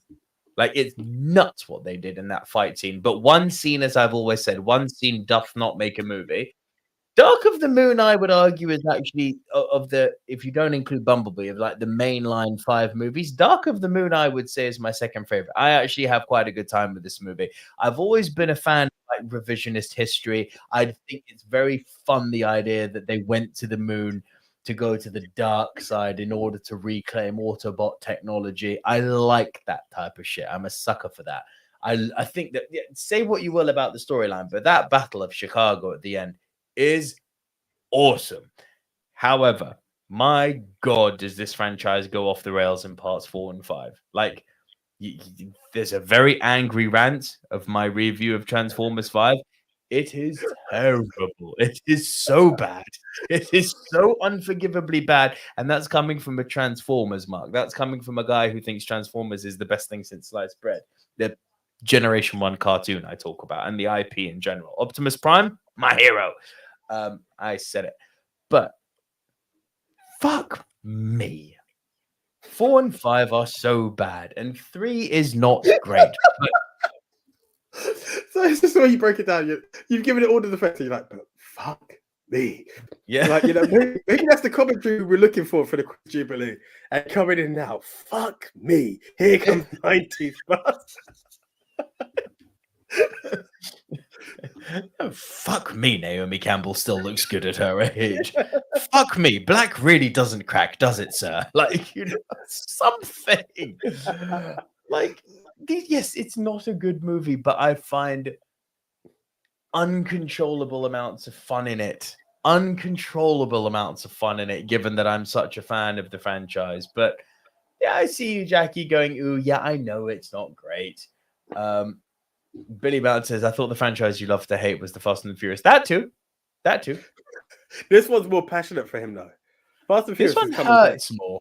Yeah, this one hurts him. Like he was Mr. Transformers. This I should say what he is. Like this is his jam. This is his jam. It breaks my heart that Bumblebee didn't make more money, and then you've got Michael Bay defenders going, well, look what happens when Michael Bay doesn't direct it. It's like, well, it's really fucking simple that 5 was so bad, people stayed away from Bumblebee because they were like, oh, it's another. Because you have to appreciate, we are all in a very much a bubble here. People aren't clued up on necessarily who's directing the next Transformers movie. It's crazy to think because we all do in our bubble here, but most people, they're like, oh, it's another Transformers movie, I'll give that a pass. The last one was terrible. And then what's going to happen now is the next one is going to make money because word of mouth got on that Bumblebee was actually really fucking good, so people now went to see it. So now there's going to be hype for the Transformers 6, which sounds like a train wreck, bro. Like, they're not even doing the original G1 anymore. They're going down the Beast Wars route now. Oh God, that was like Transformers gone all wrong. It's like Optimus Prime becomes Optimus Primal. It's like no. It's like, what are we doing? Stop. But the revisionist history we got in Transformers 3 with the reasons for going to the moon and how that changed human technology, I like that. Nice. I like that a lot. I like it a lot. You're number 5. Right. Just want to say, guys, can't go back on the comments, but thank you for all the comments there where you guys appreciated our commentary on the Queen's Jubilee. Apparently we've done better than the Daily Mail and other news outlets. I'll take that. Thank you, Gavin. Yeah, another shout out to Gavin here. I saw it in the comments earlier. I should have started. You mentioned that the moon is made of cheese. And my friend, that is where my number 5 comes in. A grand day out, good old Wallace and Gromit. I was dying to see this and I couldn't find it anywhere. Have you not seen it? It's on Netflix, I think. The fuck? I'm pretty sure it's Netflix. No. Was it there? Was that another film that I was going to watch? You talk, I'll search. Right. It's been a while for me. It has actually been a very long while for me. Now, what I always love about Wallace and Gromit, sorry, I just saw myself flash again, so I don't know my net fucked up. What I've always loved about Wallace and Gromit is I always used to just watch them as a TV show, TV series, these mini episodes right after, I feel after Thunderbirds. I always remember it in that same bracket. I would watch Thunderbirds on TV and Wallace and Gromit would pop up. End up watching definitely not on Netflix, by the way. Is it not? Where the hell did I think it was? There's something else that was Netflix that I didn't. Shaun the Sheep there, but no Wallace and Gromit. Yeah, weird. And I just ended up watching this episode. I think it was around Christmas. I was like, oh, cool, an episode of Wallace and Gromit. Then I realized that this small episode is going on for a while. Realized it's a film. Lo and behold, it's a grand day out, and it's this wonderful beauty that you get in the claymation of Wallace and Gromit. Is his name Nick? I want to say Nick Patrick. That's the referee? I can't remember his name. Nick. Nick Patrick is indeed the referee. Ultimate heel referee. Indeed. What's his name? I can't remember. Couldn't tell you, bro. But yeah, the guy who does that, he's also the guy behind Chicken Run. Just creates magic. Nick Park, Gavin Nick Man Park, says. Nick that's the Park. one. Nick Park. Thank you, Gavin. That wasn't far off. It was Nick P. But yeah, it's this great magic. And essentially the whole story of this is you've got Wallace and Gromit. And if you know them, it's just this shy retiring man and his little dog that looks and acts a bit like Muttley, but it's not as bad. And they're having their lunch and they realize that they are out of cheese. And where can they go to get some cheese? Well, everybody knows the moon is made out of cheese. And off they go on their journey onto the moon, for a bit of crackers and cheese. And you actually see them actually land up on the moon and start to cut off a bit of the moon to have a bit of cheese.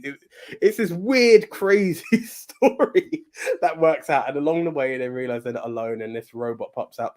It's been a while, and I didn't get a chance to refresh because I was watching other older moon movies. But it's great fun. It's just harmless childhood entertainment. Like you've got the Flintstones catalog for your daughter. Yeah. Leia needs Wallace and Gromit as well. She needs this claymation, man. And this is one of those little fantastic kind of stories behind it. It's just great family fun. You can't go wrong with claymation. Speaking of claymation, did you see? I think Nick Park did this. Box Trolls.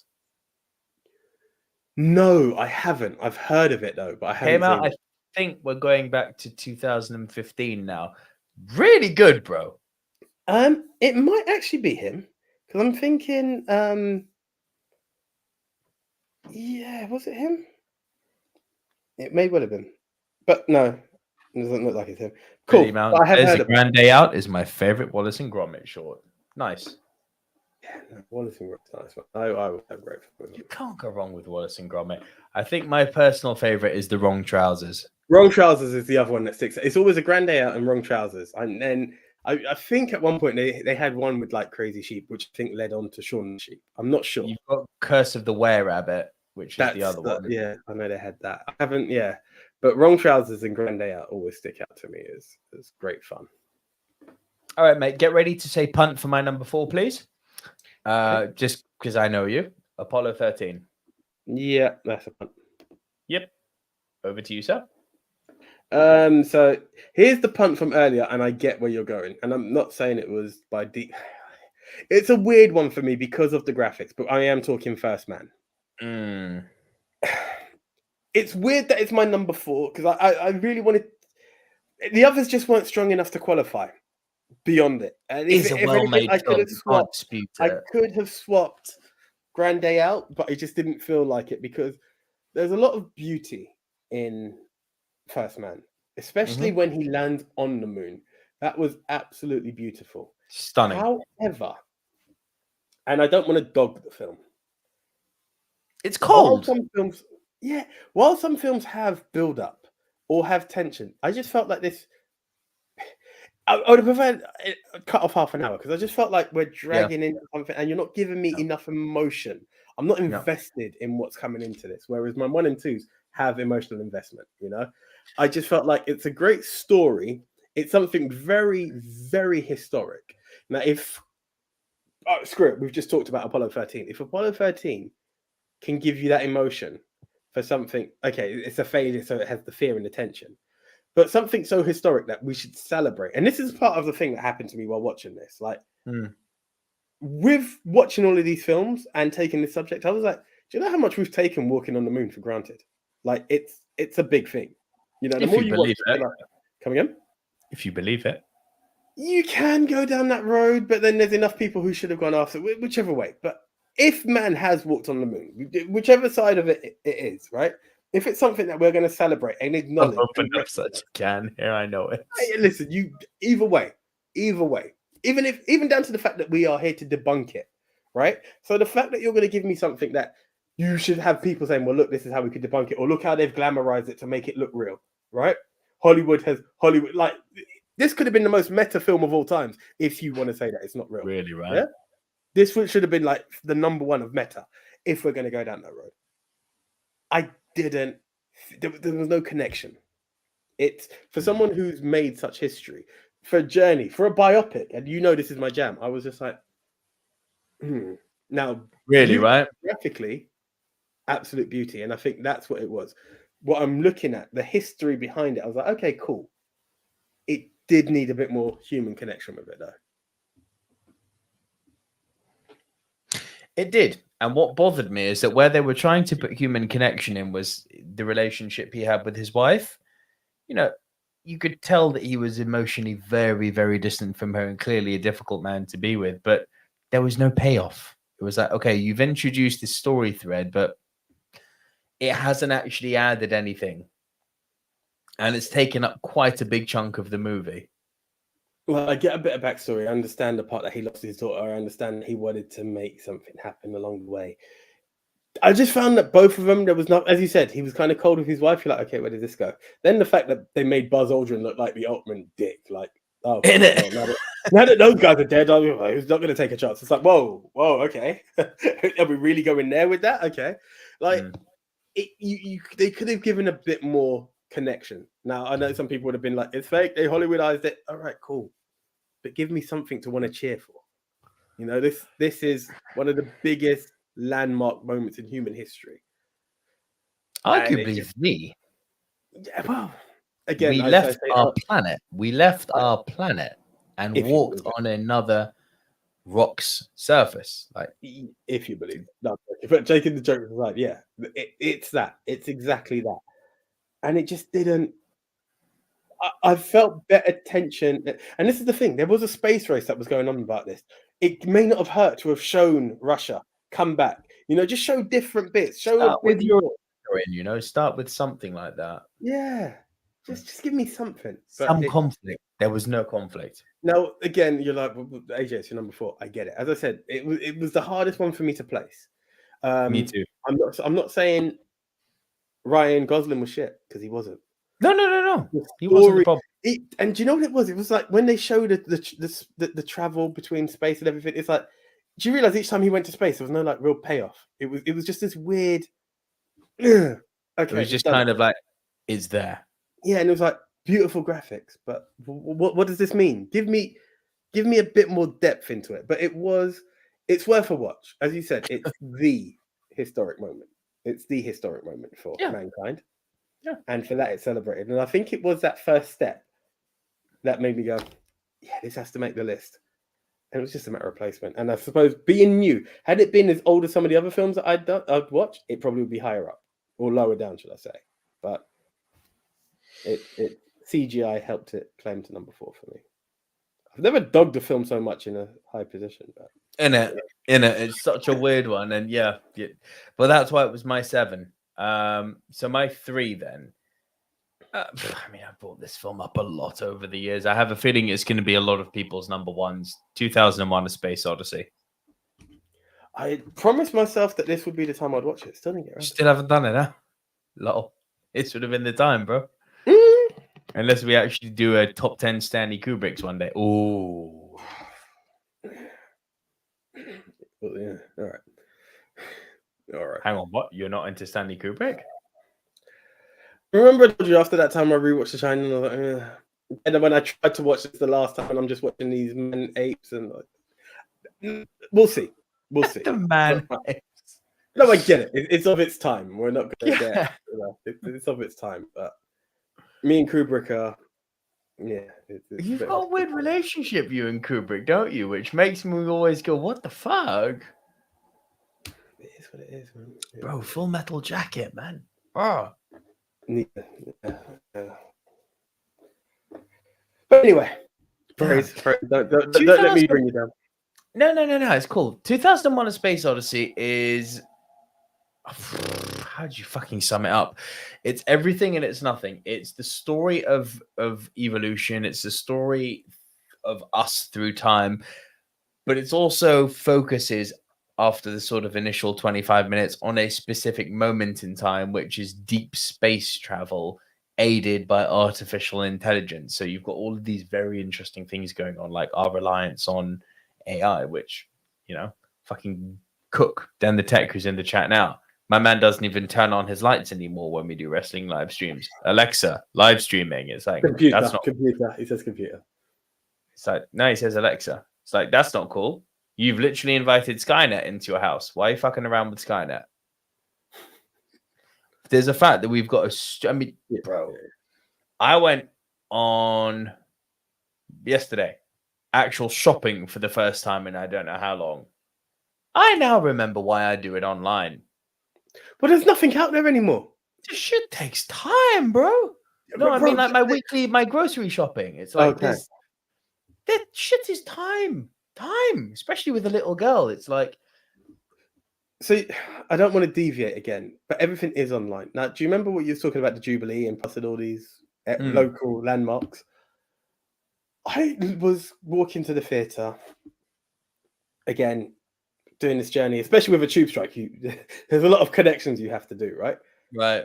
And I'm leading up to Leicester Square, and I was like, I fucking hate society at the moment. Because every shop we have, and it's not because of what they're selling, but it's because that's all we've got. The Trocadero and Ripley's, believe it or not, are nothing but souvenir shops and American candy. I'm fucking disgusted with central London. Every high street store is gone. Oh my God, we are grumpy old men. But it's the fact here. Right? Bro. This isn't grumpy old men. The Trocadero was sick. I literally said to Tam, I was like, this thing had flaws of entertainment. It had Sega World, which you wanted to be old enough to get into. Awesome. Then you had Funland underneath. You had the fucking Odeon Cinema, right? It was an experience. Come again? Pepsi Max drop. The Pepsi Max drops. Walking into the Trocadero was a freaking experience. Now you go there, they've closed off all the levels, and it's nothing but the American candy store and a whole load of London jumpers. Are you taking the piss? Yeah. Why the fuck is that even? Like, I even said it to Tam, I'm like, why are the government even funding to make this something more interesting? Because how dare, whether it's someone localish as Gavin or someone as far as everyone else, but Jackie, Francis, or Frank, coming over, let's see what London's got to offer. Oh, look, wow, there's an American candy. Fuck that.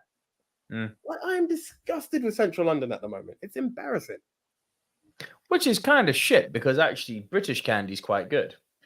But you know, I mean, if we're doing candy for tourists, why are we not at least, doing, classic British candy? What happened to the fucking sherbet sauces? They were good. Bro, sherbet sauces. Wham! Even our liquor. Wham. Bit of Brighton Rock. You don't have to go to the seaside. Get some British Rock. Just something. Bro, some fucking, Cornish clotted cream fudge. Yeah. Do you know what? Even a fucking Cornish pasty shop. Give me a fish and chip shop. Give me something to look like London. You know what was fucked up, right? Is that in that whole area you've just mentioned with Ripley's, believe it or not, the Trocadero was also Planet Hollywood. And around the corner from that was also Ed's Diner, which is now closed down. Ed's Diner, who I still say made the best fucking milkshake in the whole of London. That's now shut down. They've moved to Brighton now. So yeah, that whole block, for being a bit naughty, you go behind it and you had the red light district, Yeah. I remember being 16 and creeping in there for a peep show. No, but that was London. What is London now? We got stuff. We have that weird slide in Stratford. Do you know what else we have? I don't even know if it's still there. Right behind you were there, Marble Arch, that weird mound. Is that still there? Did they get rid of it? What the fuck? They got rid of that. That was the biggest load of. I remember rushing with Tam because I'm like, I'm gonna secure. Like, I'm doing tourist shit. I'm like, let's do it before they charge. They never charge for that shit, and thank fuck they got rid of it. There was absolutely fuck all to do with that. That was it. Mound my ass. No, do you know what London does have? Is that it's got some of the most famous landmarks. It's got, this is a weird thing, but the muses are genuinely fucking beautiful. And it's a weird thing. If I had people coming over and saying, show me a side of London that other people didn't see, I'd take them on a muse tour. I would say, because the muses are essentially the old stable streets, Yeah. They're beautiful, the London muses. And, we've got more Michelin-starred restaurants than anywhere else in the world. Do you know anyone who could recommend a good muse, Nico, by any chance? Oh, yeah, shameless plug. Plug. But we've also got more Michelin restaurants than anywhere else in the world. So if you're like a foodie traveler, I mean, you ain't going to find better than London, which is that recurring somewhat of English food isn't good. Are you taking the piss? Are you taking the piss? Yeah, Francis Lone knows Soho. You go to Soho now. All the sex shops are gone. They've got like these kind of, they've got a few massage parlors there. The place where the Peep Show used to be, I'm being a bit dirty here, I appreciate it. But the place where the Peep Show I used to frequent when I was 15, 16, because I looked like I was older then, innit?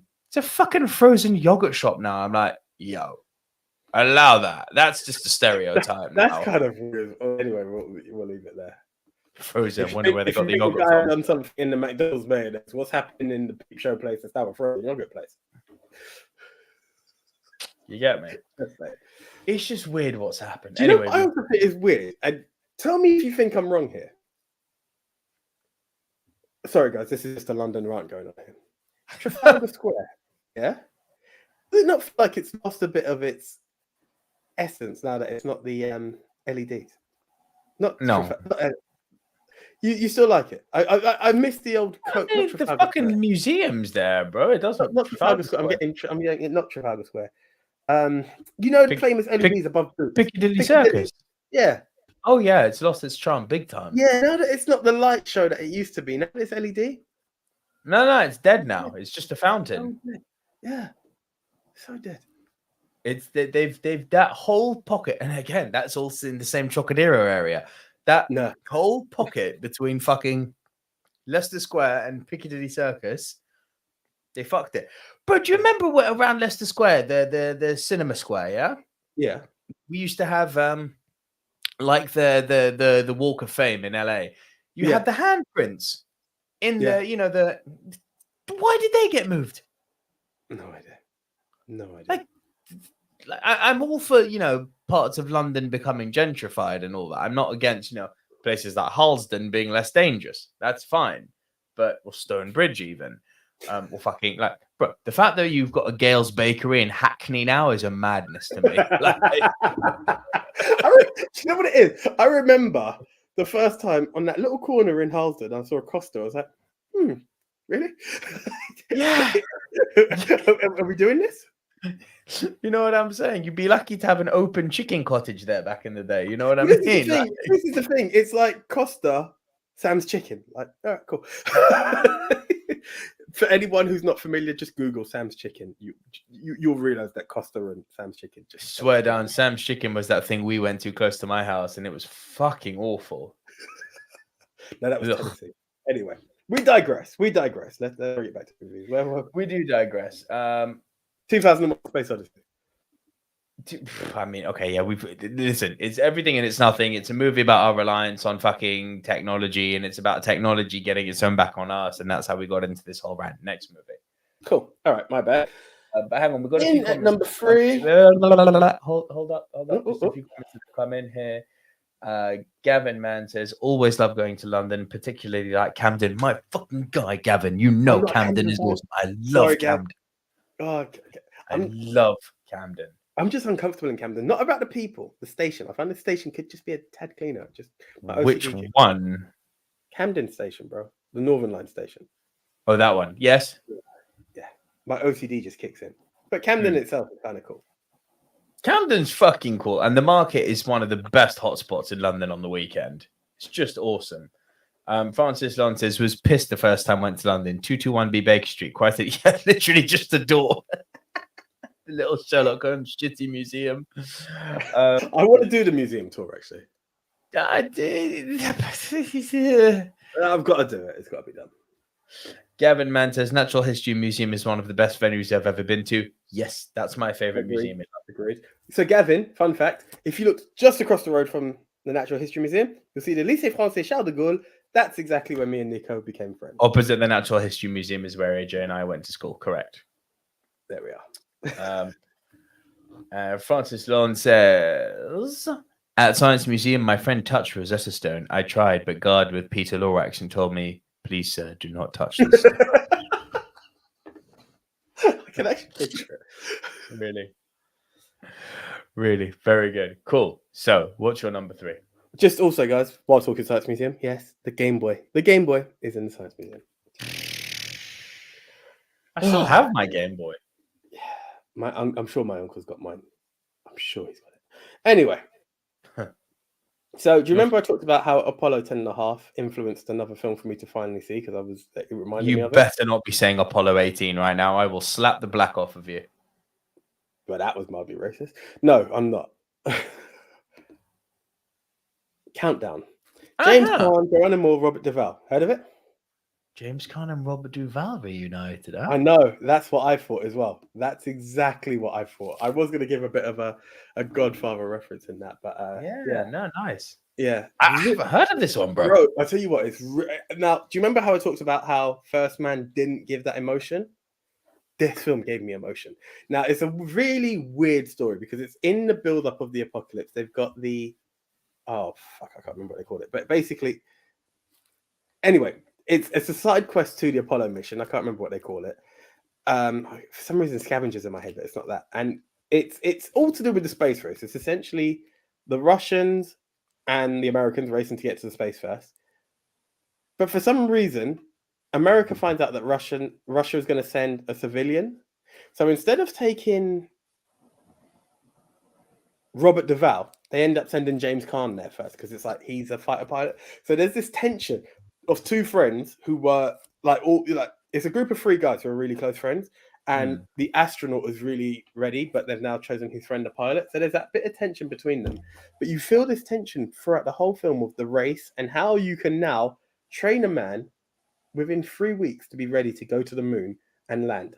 It's also got this story behind it that because they're rushing so quickly to beat the Russians, the plan is that the man who goes to the moon will actually have to stay on the moon, and they'll have to send another spacecraft to pick him up because there's no time to, build out all the semantics behind it. It was a really interesting film.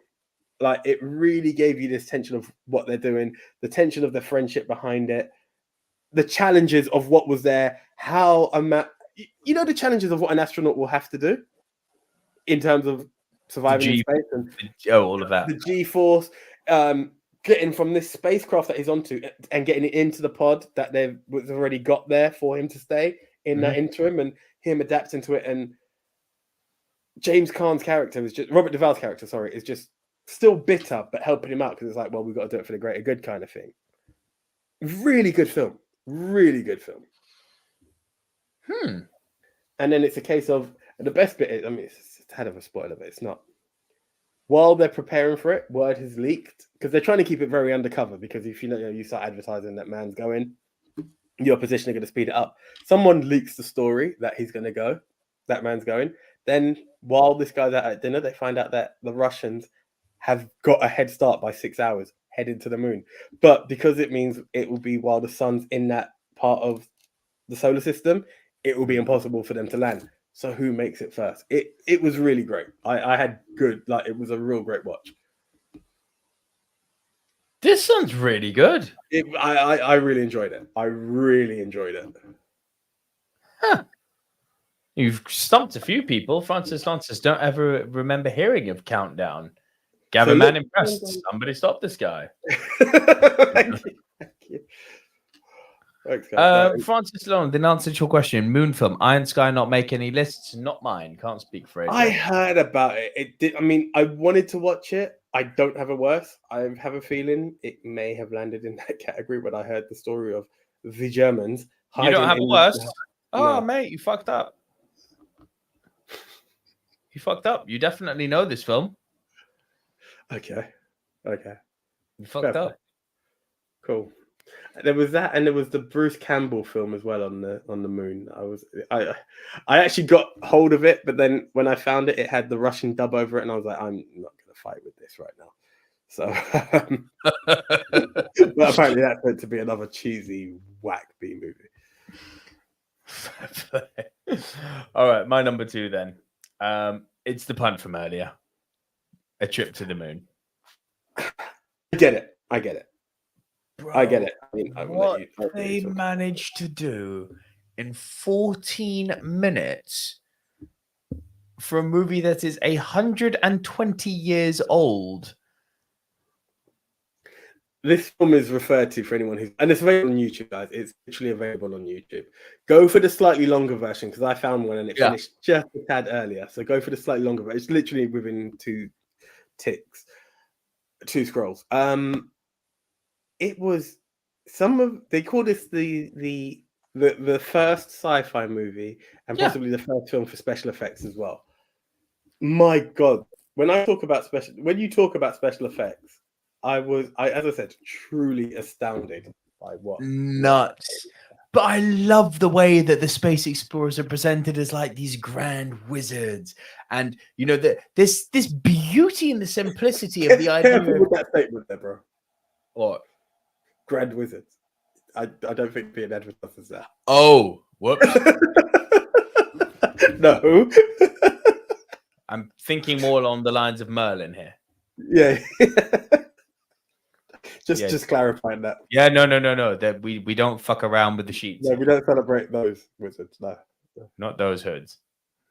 Not those hoods, not those wizards. Absolutely not. Okay.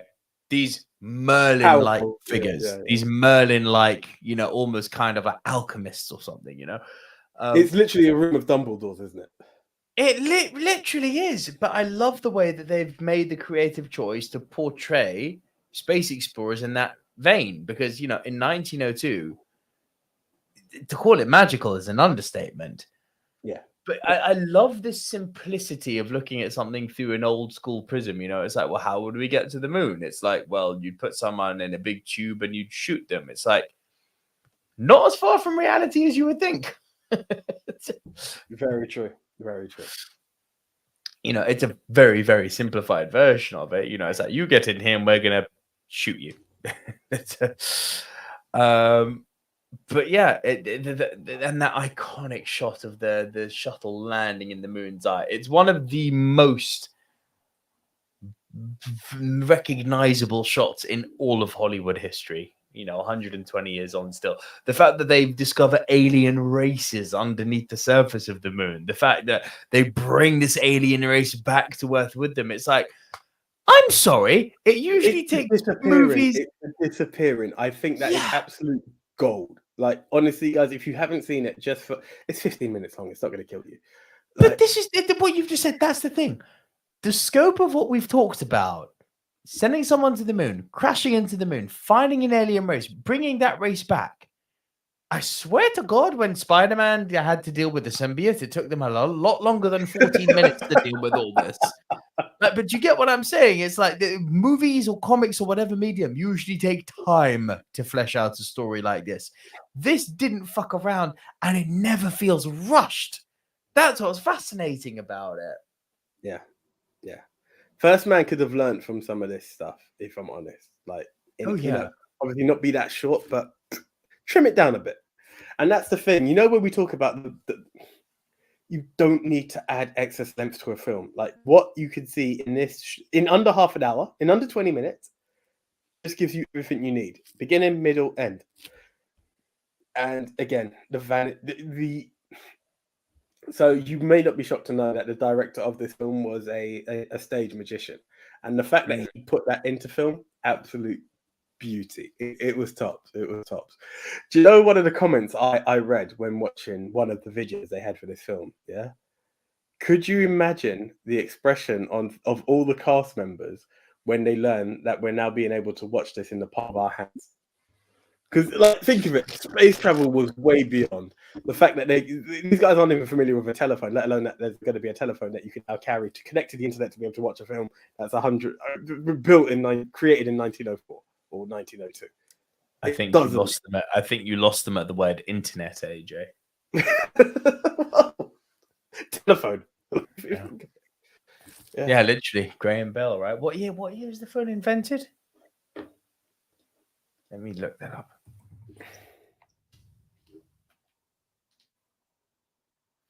It was Alexander Graham Bell, wasn't it? No, it would have been out at this time. 1876. It would have been out just. But now to tell them that the screen that they watch this pellicule on is going to be on the phone, which they can transport with them without a wire and connect to this thing called the internet. Yeah.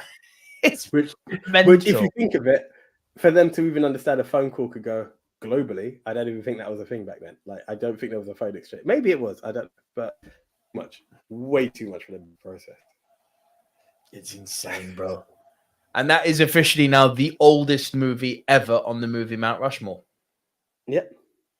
I don't think we're ever going to beat that. There are older, but I don't know where they'd fall in. Good point. Historical moment on the podcast. Thank you, everyone, for joining us for this. Right, that was my 2, AJ. Your 2, please. Right, it was one of the punts from earlier. Apollo? Hidden Figures. Oh, Hidden Figures, bro. There was just so much emotion that comes into this film for me, and when I kick it, and it's not even a well, it partially has a race thing to it, but it's the determination, it's the biopic behind it, it's the fact that for us to talk about moon movies and a lot of these films that celebrate people landing on the moon and beyond, right? If it weren't for these ladies, half of this shit wouldn't be there, because they essentially were very, very instrumental in the space race. You know, from down to the fiber which allows us to go onto the moon, the calculations for all of this stuff. It's very impressive, and it's discovering all of these stuff despite the challenges, despite the adversity, despite all the setbacks, and having to go to the toilet 3 bloody blocks down and coming back and having the paperwork and all of these challenges. These ladies made it, because like, women were one place, men were another. Then being black on top of that, here we go. You've got every challenge set to you. They made it happen, and it's one of those films that we spoke about before. I think you'd seen it before me, mentioned it, saw it, loved it, watched it again during the pandemic with the parents, and it's one of those I remember my mum going, wow, well, wasn't that something? And again, when you look at it, my parents were born in the 60s. The moon landing took place in the 60s. It wasn't that far in time. no, it wasn't that far in time where some of these challenges took place. And there's the side of what it done for history, and then the side of what it done for the wider scope of history, that I just think a lot of credit needs to be paid to these women, and that's why this film really came as number 2 for me. And the actors are, bro. I mean, it was my number 9. It's definitely worthy of being on the list. It's a very, very, very good film. Yeah, I don't have much to add. Good choice. And for everyone else, it's got Kevin Costner. It's always good. The few times we can say he can act. Yeah. No. Okay, sir. Your worst. So to me, this was very easy. I toyed around with the idea of Armageddon for a while, but then, there was an argument to be made that, well, they're going to a big fucking asteroid, but they do use the moon to whip around to the asteroid. So, but I was like, yeah, but the focus isn't enough on the moon. 3 things are sure in life. And you fucked up your chance to do this, AJ. I done it last week. I brought in the Phantom. You could have done it 2 weeks in a row.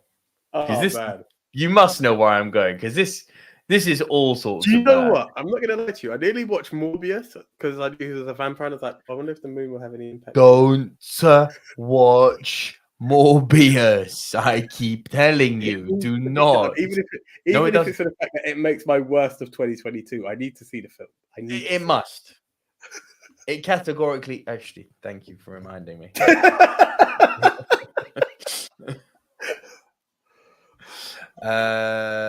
Sorry. Yeah. Oh no, it's already on there. Now. Worst Morbius is already there. I'm trying to think what I'm missing out on. Come on, I know comic book. Let's play the guessing game. I kept thinking vampires. It can't be a vampire because there's no way we're going to shit on Blade. And again, it's not that. No, we don't. We've done the werewolves. We could shit on Blade 3, but you could do. I've still not completed that film. It is that bad, despite Triple H. It's terrible. Oh fuck. Oh sugar. Oh god. Yeah. DC World. Yeah. Mm-hmm. Let's do it. Yeah. Yeah, the moon is involved in that, isn't it? Oh shit! Is it? Yeah, Quest for Peace. Yeah. Yes, Superman 4: The Quest for Peace. I rewatched it, and I was like, "Come on, let's try and find some enjoyment in it." It's so fucking bad. To think that this is like the same, some of the same, not all the same. The same people who were doing Superman 1 and 2, and we've now come to this. It's like, is this the one where you've got like not Atom Man, because that's what his name, but it's something like Nuclear Man or whatever the fuck it is. Yes, bro, it is so. But here's what annoys me: there are ideas in that which I thought were good, like Nuclear Man having Kryptonian fucking kryptonite nails. Like there were ideas in this that were good, but you know where the first one made you believe that a man can fly, and the second one doubled down on that. This one just went, forget all that. We know that you're stupid. We're just not going to treat it with much seriousness. The flying scenes in this are so bad. And the way that Nuclear Man is fucking created. This is the part that just made me go, oh yeah, I forgot. This is a terrible film, isn't it? And it sounds like a strange thing to pick on. But as always, you know, with me, it's like you've got that one straw that breaks the camel's back. And then it's like, and I now can't let that go. Fuck. So they're in that museum and they're in the Superman aisle, and they're showing that they've got one strain of Superman's. It's more than one strain, but they've got one strain of Superman's hair, and it's supporting like 1,000-pound weight. And Lex Luthor just breaks in, and then with like literally a fucking pair of kitchen scissors goes snip. I'm like, I'm sorry. Like, no. Like, no.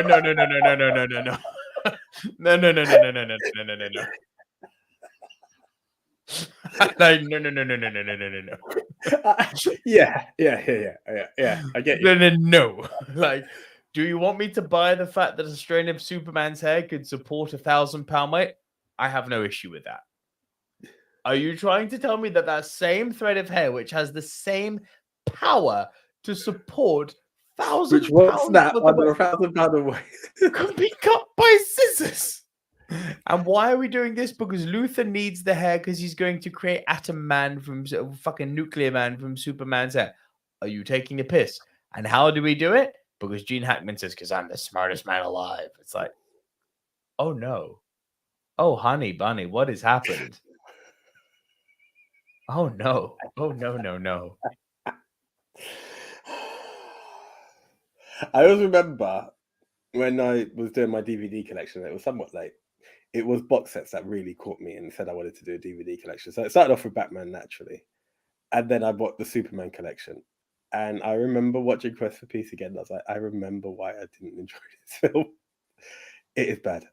It is bad. Oh, gosh. Yeah. You're right. I've seen it. And I did give it the benefit of that. I was like, come on, sit down, try and watch it. And for the life of me, there was a few things in it where I was like, that's actually quite charming. I can get on board with that. Yeah, I mentioned the crypt nail stuff. There is ideas in here that are good.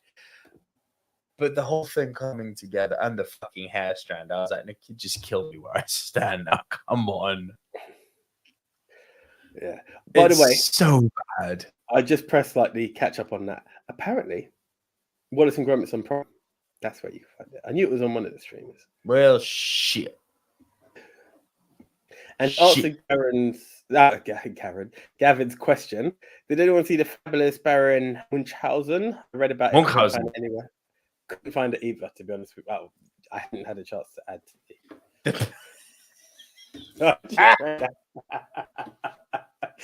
To be fair, they didn't say where the hair came from. So maybe the super penis did get Nick. Slap shot, bitch. I guess in this case, the money shot.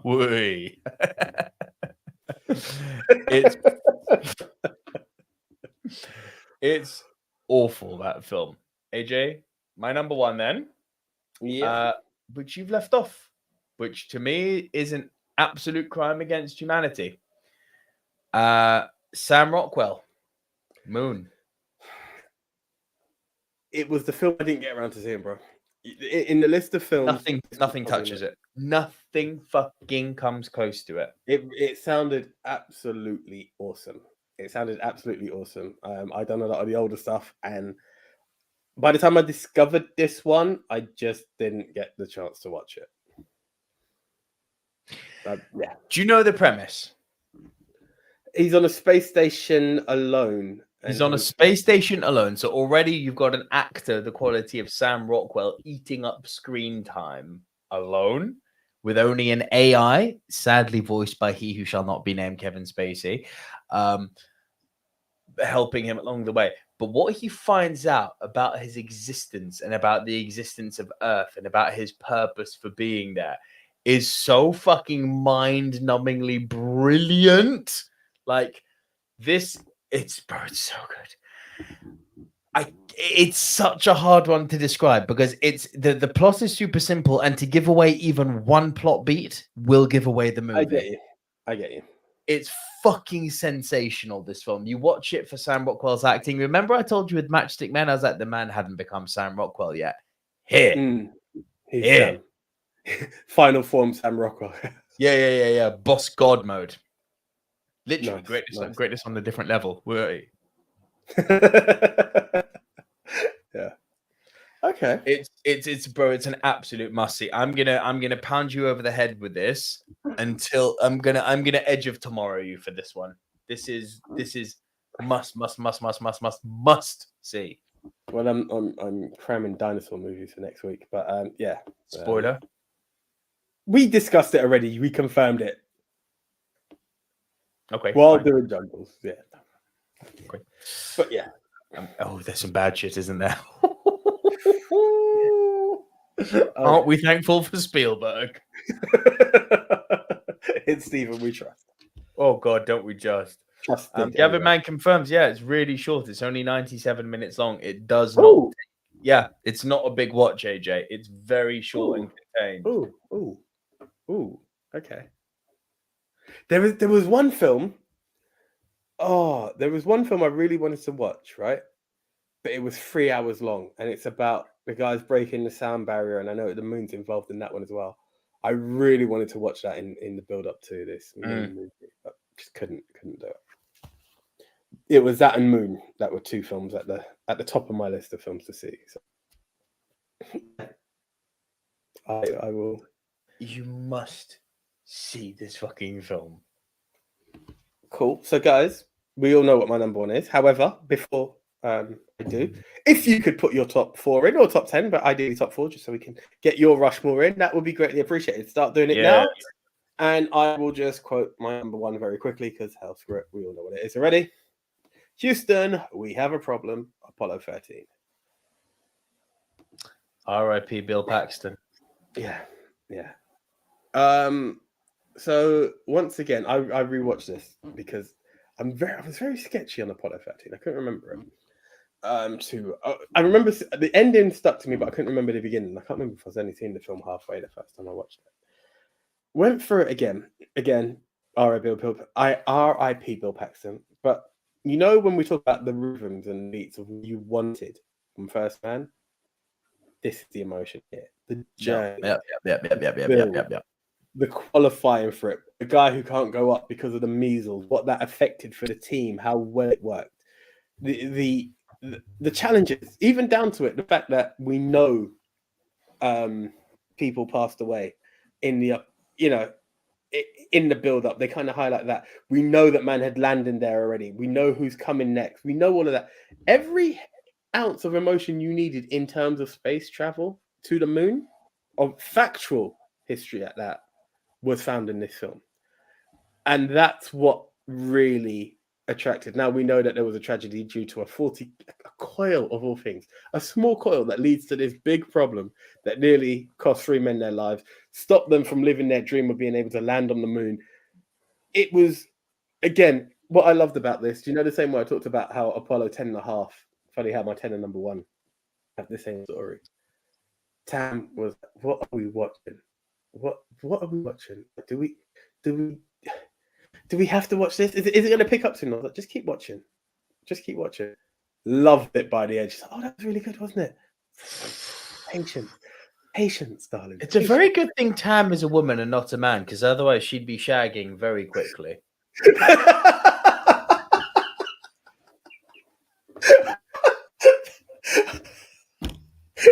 That's my missus you're talking about, but yeah. Tell me I'm wrong. But I've always, like, one of the things that I've told her, and she says it, she'll just bluntly watch me and be like, I don't have patience. I was like, but you need to have patience. And it pays off sometimes. You know, it's the same as, I don't want to deviate into it again, but I will say to her, do you remember that Iron Man shit that you refused to watch because it didn't look like your jam in the beginning? You've watched them all now. Like, the only thing she's not seen is Morbius. Yeah, she's seen it all. And she's up for it all. Like, and this is it. It's just give something some time to invest. Now, had it been First Man and I hadn't watched that with her, but I was, and this is what hurt me, because she enjoyed Apollo 13 so much, I wanted to show her, here's a story of where man actually did make it. Like, let's watch that. And I started to watch it just before her because our schedules were just clashing, even though we were together. I knew we wouldn't have the time. So I thought, let me get a feeler for it and be like, okay, babe, I'll start again if you need be. It didn't have that emotion. Apollo 13 gives you the fear. It gives you the passion. Again, when we talk about how we don't appreciate this whole situation of being on the moon. Even if you weren't the first going to the moon, it still meant something in this film. It just showed like what that importance meant, what this whole challenge was about. And then the tension that comes behind it because they're stranded and it's like, fuck the moon. Can they make it back home? Yeah. And that's what I loved about this film. It just gave me everything I needed. Ed Harris was also very good in it as Mission Control. Yeah. Although, man, he shows up in Top Gun Maverick. Fuck, he is old. Like, old. Like, he's not going to be around much longer, poor Ed Harris. That's the sad thing, you know. You know, me and John were talking again, and we were on the boat, and we were talking about the Queen, and we're like, she's one of the oldest celebrities going, and it's true. You know, there's that wave of the old celebrities that we knew growing up who are nearly gone, and then the others who were like that, not old, but older, the older guys in the club. They're becoming the old guys, isn't it? It's pretty sad to see and hear. Oh, bro, like. I mentioned this to you about my Dubai trip, didn't I? Like I was in a weird place age-wise because like the big bosses are all sort of 40s, 50s. And like you've got the younger sort of workers who are sort of, 20s to 30s. And I'm in that weird 30 to 40 bracket. And, the younger crowd, they apparently warmed to me. And on the last night, they were like, oh, come out with us. And I had a quick look and it was like smoking in this nightclub. And I don't mean ganja. Smoking, loud music, you can barely hear people. And I was like, this is written by an old geriatric and it's fucking resonating with me. I'm not going. No, I get it. I know. Bro, I fully get it. You know, like we're at that point, and again, the older generation where you're like, New Year's Eve. You celebrate, you go to bed. Like, I don't need to be in 12 different clubs. Shots now are not shots of tequila, it's shots of espresso. We're at that point now, but it is what it is, and I'm comfortable with it. I'm very happy with it. So much, bro. By the way, guys, I've only seen 4 people submit their Rushmores. Could we get a few more up here, please? But yeah, so that's our top 10, guys. Before we go into the Rushmore, please do remember that if you have liked our show, you can support the Silver Screen heading to com/movie dudes. The links to that is in the description below, whether you're listening on podcast, watch live on, or watching as part of the VOD afterwards. It's less than the price of your daily Starbucks, literally. And if you don't drink Starbucks, it's £2. Right? It's not a lot of money, and it's just a sign to say that look, you like us, you support us. The money isn't going into our pockets; it's being reinvested into the show, buying new software, getting a new studio stuff set up to make the show better for you guys, and hopefully to help us grow a bit. But there's no expectation. The podcast will always remain free. But if you would like to support us, buymeacoffee.com, movie dude. Link is in the description. That's the one. And also, guys, Nico talked about it. You could be Live Squad, you could be Pod Squad, but you can also be Pod Squad. Now, if you know some people who are looking for a good movie podcast, if they're looking for a good podcast, it doesn't have to be movie podcast. As you see, we talk about everything, even the Queen's Jubilee. Spread the word and be like, oh, but I'm on this platform. Are they on that? You tell them the Movie Mount Rushmore, the Silver Screen Dudes are absolutely everywhere. That's because we are on Spotify, iTunes, Apple Podcasts, Castbox, Deezer, Spreaker, iHeartRadio, Chaser, Tuna, Stitcher, Geo7, and all they have to search for is Movie Mount Rushmore. So thank you for spreading the word. Right. How are we doing Rushmore-wise? Well, Sorry, bear with me 1 second. I've just got vamp for me for a second. I've just got updates about baby. Oh, okay. Yeah, just quickly. 1 second. No, okay. So while Nico's dealing with that, okay, we have a few Rushmores there. We will. I'll wait till Nico comes back because he always has a good shout. So we'll leave that for now. We need more films. Yes, Gavin, we need more films with Tom Hanks and Gary Sinise together. This, Gump, and Green Mile. Funny enough, Gavin, that is one of the comments that my girlfriend, though not to be mixed up at all. That is one of the lines my girlfriend said. The minute she saw Gary Sinise with Tom Hanks, she's like, "Oh my god, they're back together!" Yeah, like it's one of those things. Talking Forrest Gump, in one of the to add to that mixed up nerfed zone that we have, Bubba Gump is no more. It's now the Shrimp Company restaurant. Bubba Gump is now gone. Good. Yeah, no one has a good word about that place. Nope. No one had a good word. The only thing that we can celebrate is Tam bought a pint glass from there. Nothing more. Francis Lalonde said Silver Screen Dudes confirming topics next week. Dinosaurs. Yeah. Dinosaurs. Gonna see some dinosaurs, man. Gavin says Apollo 13 was 2 hours of stress, and I loved it. Bang on the mark. Did I miss something here? Mel Brooks, Dick Van Dyke. I'm not following that one. I really feel like I've missed something. Move on. Fine. Okay. Yes, the right stuff, Francis. When I talked about the 3-hour film about Man Break, that was the right stuff. Gavin also said, "Look at me helping Nico twist AJ's arms and torch." Well played. Well played. Oh, right. Thank you, Den. If you're going, Den, yeah. Den has Moon. Sam Rockwell was just too great. Number 2, Apollo 13. Tom Hanks is my favorite actor. Well played. 3, Harry Potter and the Prisoner of Azkaban, werewolf movie. Fair play. And 2001: A Space Odyssey. Cool. Gavin says Apollo 10.5. So, cool. 3, Hidden Figures. 2, La Luna, Disney short. Oh, missed that one. And Apollo 13, first watch on Sunday. Yeah. Well played, Gavin. Goats territory. Yes. Sorry, Nico. I'm with AJ this week. Oh, Gavin. Okay, Francis said Silver Screen Dudes, 4, A Trip to the Moon. 3, First Men in the Moon. Hey, Francis, you've seen these films. Love it. 2, Moon. Haven't seen it. Okay, thank you, Francis. And 1, 2001: Space Odyssey.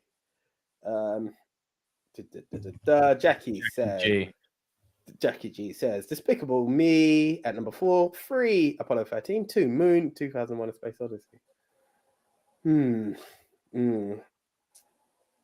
Right. Francis says top 10 director cameos in other director films. That's interesting. Yeah. That's a... I love how you say no. Do you know what are the topics I was thinking of pitching to you? I said yeah. Oh, you said yeah. Okay, cool. Another one that I was thinking, and I don't know if I've done it already, and it's to say it's coming next week, dinosaurs.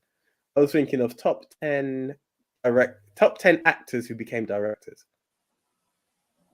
Yeah, that's a very good one. Yeah. That's a very, very good one. Bro, I've got so many top 10s here to pitch to you afterwards off screen. It's ridiculous. Cool. Right. So, is for some reason I can't scroll down anymore. The last thing I'm seeing is Den's very polite coffee time. Is there anything else beneath that? My mouse isn't scrolling for some unknown reason. Let's have a look.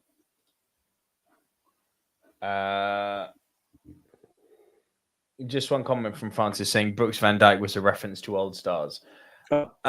Okay, so I feel like and Mel Brooks is doing sorry, just through excitement.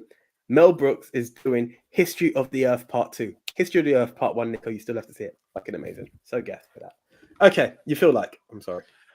Apollo 13 kind of needs to be on this list, doesn't it? Yes.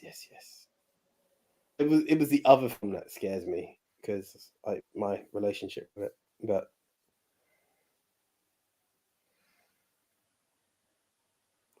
Apollo 13. Moon came up a few times, I'm happy with. Mm-hmm. Moon in 2001. That was the one that was bugging me, just because. Why? But I can't let my personal situations get in the way of this. Too many people put it up. So 2001: A Space Odyssey.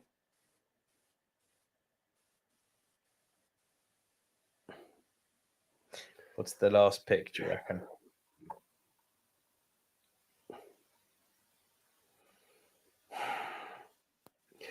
You know what the problem is? You know what the problem is, don't you? Yeah, Apollo Between 13 is going to our cream two everyone. Huh? Apollo 13 is going to cream everyone. Between our two lists, it does just become who is the fourth film. Like, you put a Voyage to the Moon, it's just going to be destroyed. What about Despicable Me? Got an animation in there. That was the one I was looking at. You know, Minions is bigger than Wallace and Gromit. That's the only thing I was thinking of behind it. An American Werewolf in London. That also crossed my mind, but I think Despicable Me edges it. I mean,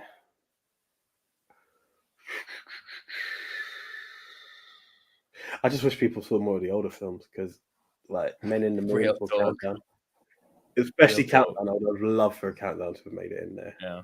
So would I. Hidden Figures, I don't think will do too well. People were 50-50 with that movie. I feel like putting First Man just so we need to guarantee dwarf. It's like a big. Nah, come on. It's too similar to Apollo 13. Allow that. No, so I'm between two things. It is Minions or American Werewolf. Sorry, Despicable Me. Even you said a minute. Sí, sí, para tú. Tu es bella como la papaya. I'd go Despicable Me, bro. For variety. Yeah. Francis, I'm just going to put it out there now. Thank you for seeing a load of the older generation that I mentioned. Didn't feel so alone there. And thank you to everyone else who expressed an interest in it. So, like Gavin acknowledging that I was on a roll. Someone stopped me. Love it. Thank you. But yeah, no, they are some films I would highly recommend, especially Countdown. Out of the three of them, Countdown was my favorite. And In the Moon. I think there's a newer version out there, but I didn't come across it. It's worth a watch. And Destination Moon is batshit crazy. Gavin, I see your ET comment. Very good. Very, very good. Yes, yeah. Oh, I haven't read it, but let's have a look. Actually, I want to see if you can figure it out. Well, yeah, I got it. I got it. Fuck you if you think I did it. Yeah. E.T. is not about the moon, though. Fuck off. I mean, let's be honest, though. It's the reason for the fucking logo of his company. But yeah, it's not. And what? But so what? If the moon is in the movie now, that makes the cut, does it? No. Hey, Bruce Almighty, he pulled the moon a touch closer. Thought about cool. Do you want to put it on? No, I'm just saying. I actually thought about making it in there. I was like, that's a weak pull. Like when I was short of movies. But yeah, as Cook 45 said, oh snap, E.T. Like it's not. He's not from the moon, is he? It's a key feature. It's a key. It's a spot. It's a spot in the moon. It's a spot, exactly. It's not even a key feature. It's literally a blink and you'll miss it scene that became iconic. Grease 2, yeah. Grease 2 always makes a shout. La La Land. City of Stars. Are you shining? All right. So we've got the list. Ladies and gentlemen, the official Movie Mount Rushmore of movies about the moon, in no particular order, is Despicable Me. Our second entry is 2001 Space Odyssey. Our third entry is Thank you. Moon. Our final entry into the Movie Mount Rushmore of moon movies is Houston, we have a problem. Apollo 13.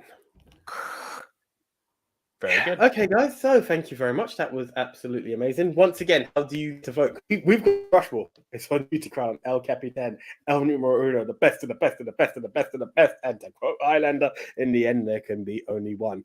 And how do you do that? Well, to vote for the one, and I'm not talking about the one, AJ. I'm talking about the one movie, the one moon movie. Head on over to We Love Movies, movie polls for you, headed by good old JT. We'll be retweeting him at Movie MT Rushmore. So it's only one vote. Don't try and be cheeky and think you can vote twice.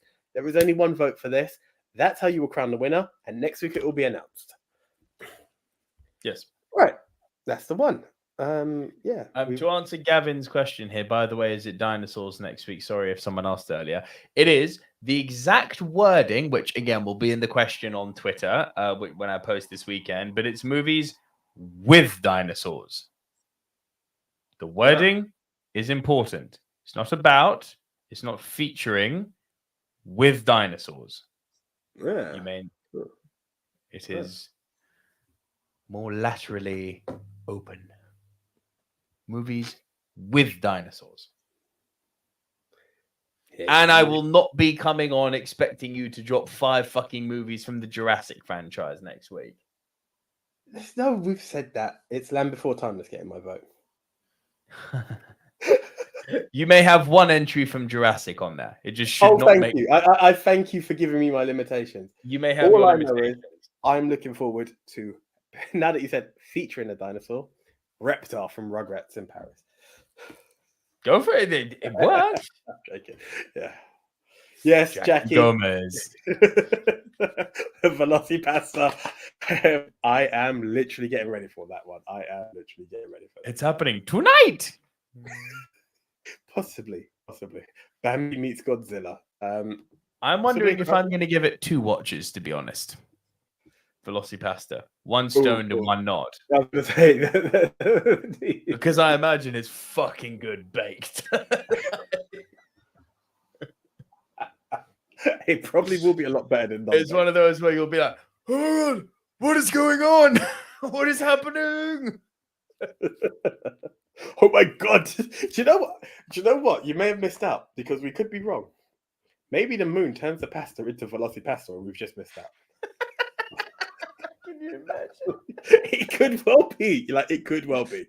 Velocipasta. I cannot believe this is a thing. And it's for free. It's on YouTube. It's there. I've got it in my to watch list. But it's actually a thing. A pasta who becomes a velociraptor. What fucking world are we living in? It's like, did someone just did a generation of aspiring filmmakers just watch Sharknado and realize that, oh, if you make something really stupid, people will watch it. It's like, no, don't. Do you know what it is? They must have been there the fuck? A bunch Triceracop. That can't be a thing. Please be a thing. I must see this. I now feel like we're gonna veto Jurassic Park and just go for top 10 B movie dinosaurs. It is a thing. Oh, it's Kung Fury Triceracop. Oh my god. Look, I'm sorry because I have to share this image. What the fuck am I seeing? I must see this film. Squad, you need to log in. You need to log in because that's a picture to be seen. What the flying crap was that? Oh my word. Oh my word. Triceracop. So good. Anyway, we'll save our dinosaur entries for next week. Week after, and the week after that, we don't quite know yet. AJ and I are going to discuss now when we get off camera. Frank Torres, if you are still there, we are literally going to hit stop recording on this one, and we're jumping straight on to the Ministry of Wrestling podcast. My name is blocking the shit, but it's there. The Ministry of Wrestling's in the house. You know, you can just remove the name here, right? I know, but then I'm unbuttoning at the same time, bro. There's only so much these hands can do. But yeah, it's ministry time, people. Yeah, it is. So, Frank, if you are still there, please do jump on over to the Ministry of Wrestling YouTube page. Actually, we're going to do a quick. Doesn't get tired of the silver screen dudes, and you want to continue joining us, I'm going to post a link for you now. No, I thank you. Here we go. Bang, there we are, guys. So yeah, appreciate it if you are into the world of silver screen dudes. So you don't care if it's about wrestling or films or we haven't done much video games recently. Multiverse, motherfucker. That's who we are. The multi dudes. into the multi-dudes. That's what we're about, guys. So thank you very much. If you aren't going to join us in the world of wrestling, that's totally understandable for everyone. Kind of barrel. But what we do say is we thank you very much. We truly appreciate each and every one of you from the bottom of our hearts. Do follow the page. Tell 5 friends, as Cook 45 said, because that's what it's all about.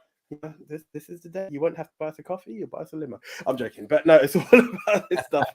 We love you guys to the absolute bottom. This will never be a paywall, so it's not about the money, it's about the interaction, the sharing of mad films, including Triceracop and Velocipasta. It's all about that, guys. So until next week, we thank you, and we're out. So this is the one AJ. And this is Nico Lurot saying, love you 3000. See you next week. Ooh, well played. See ya.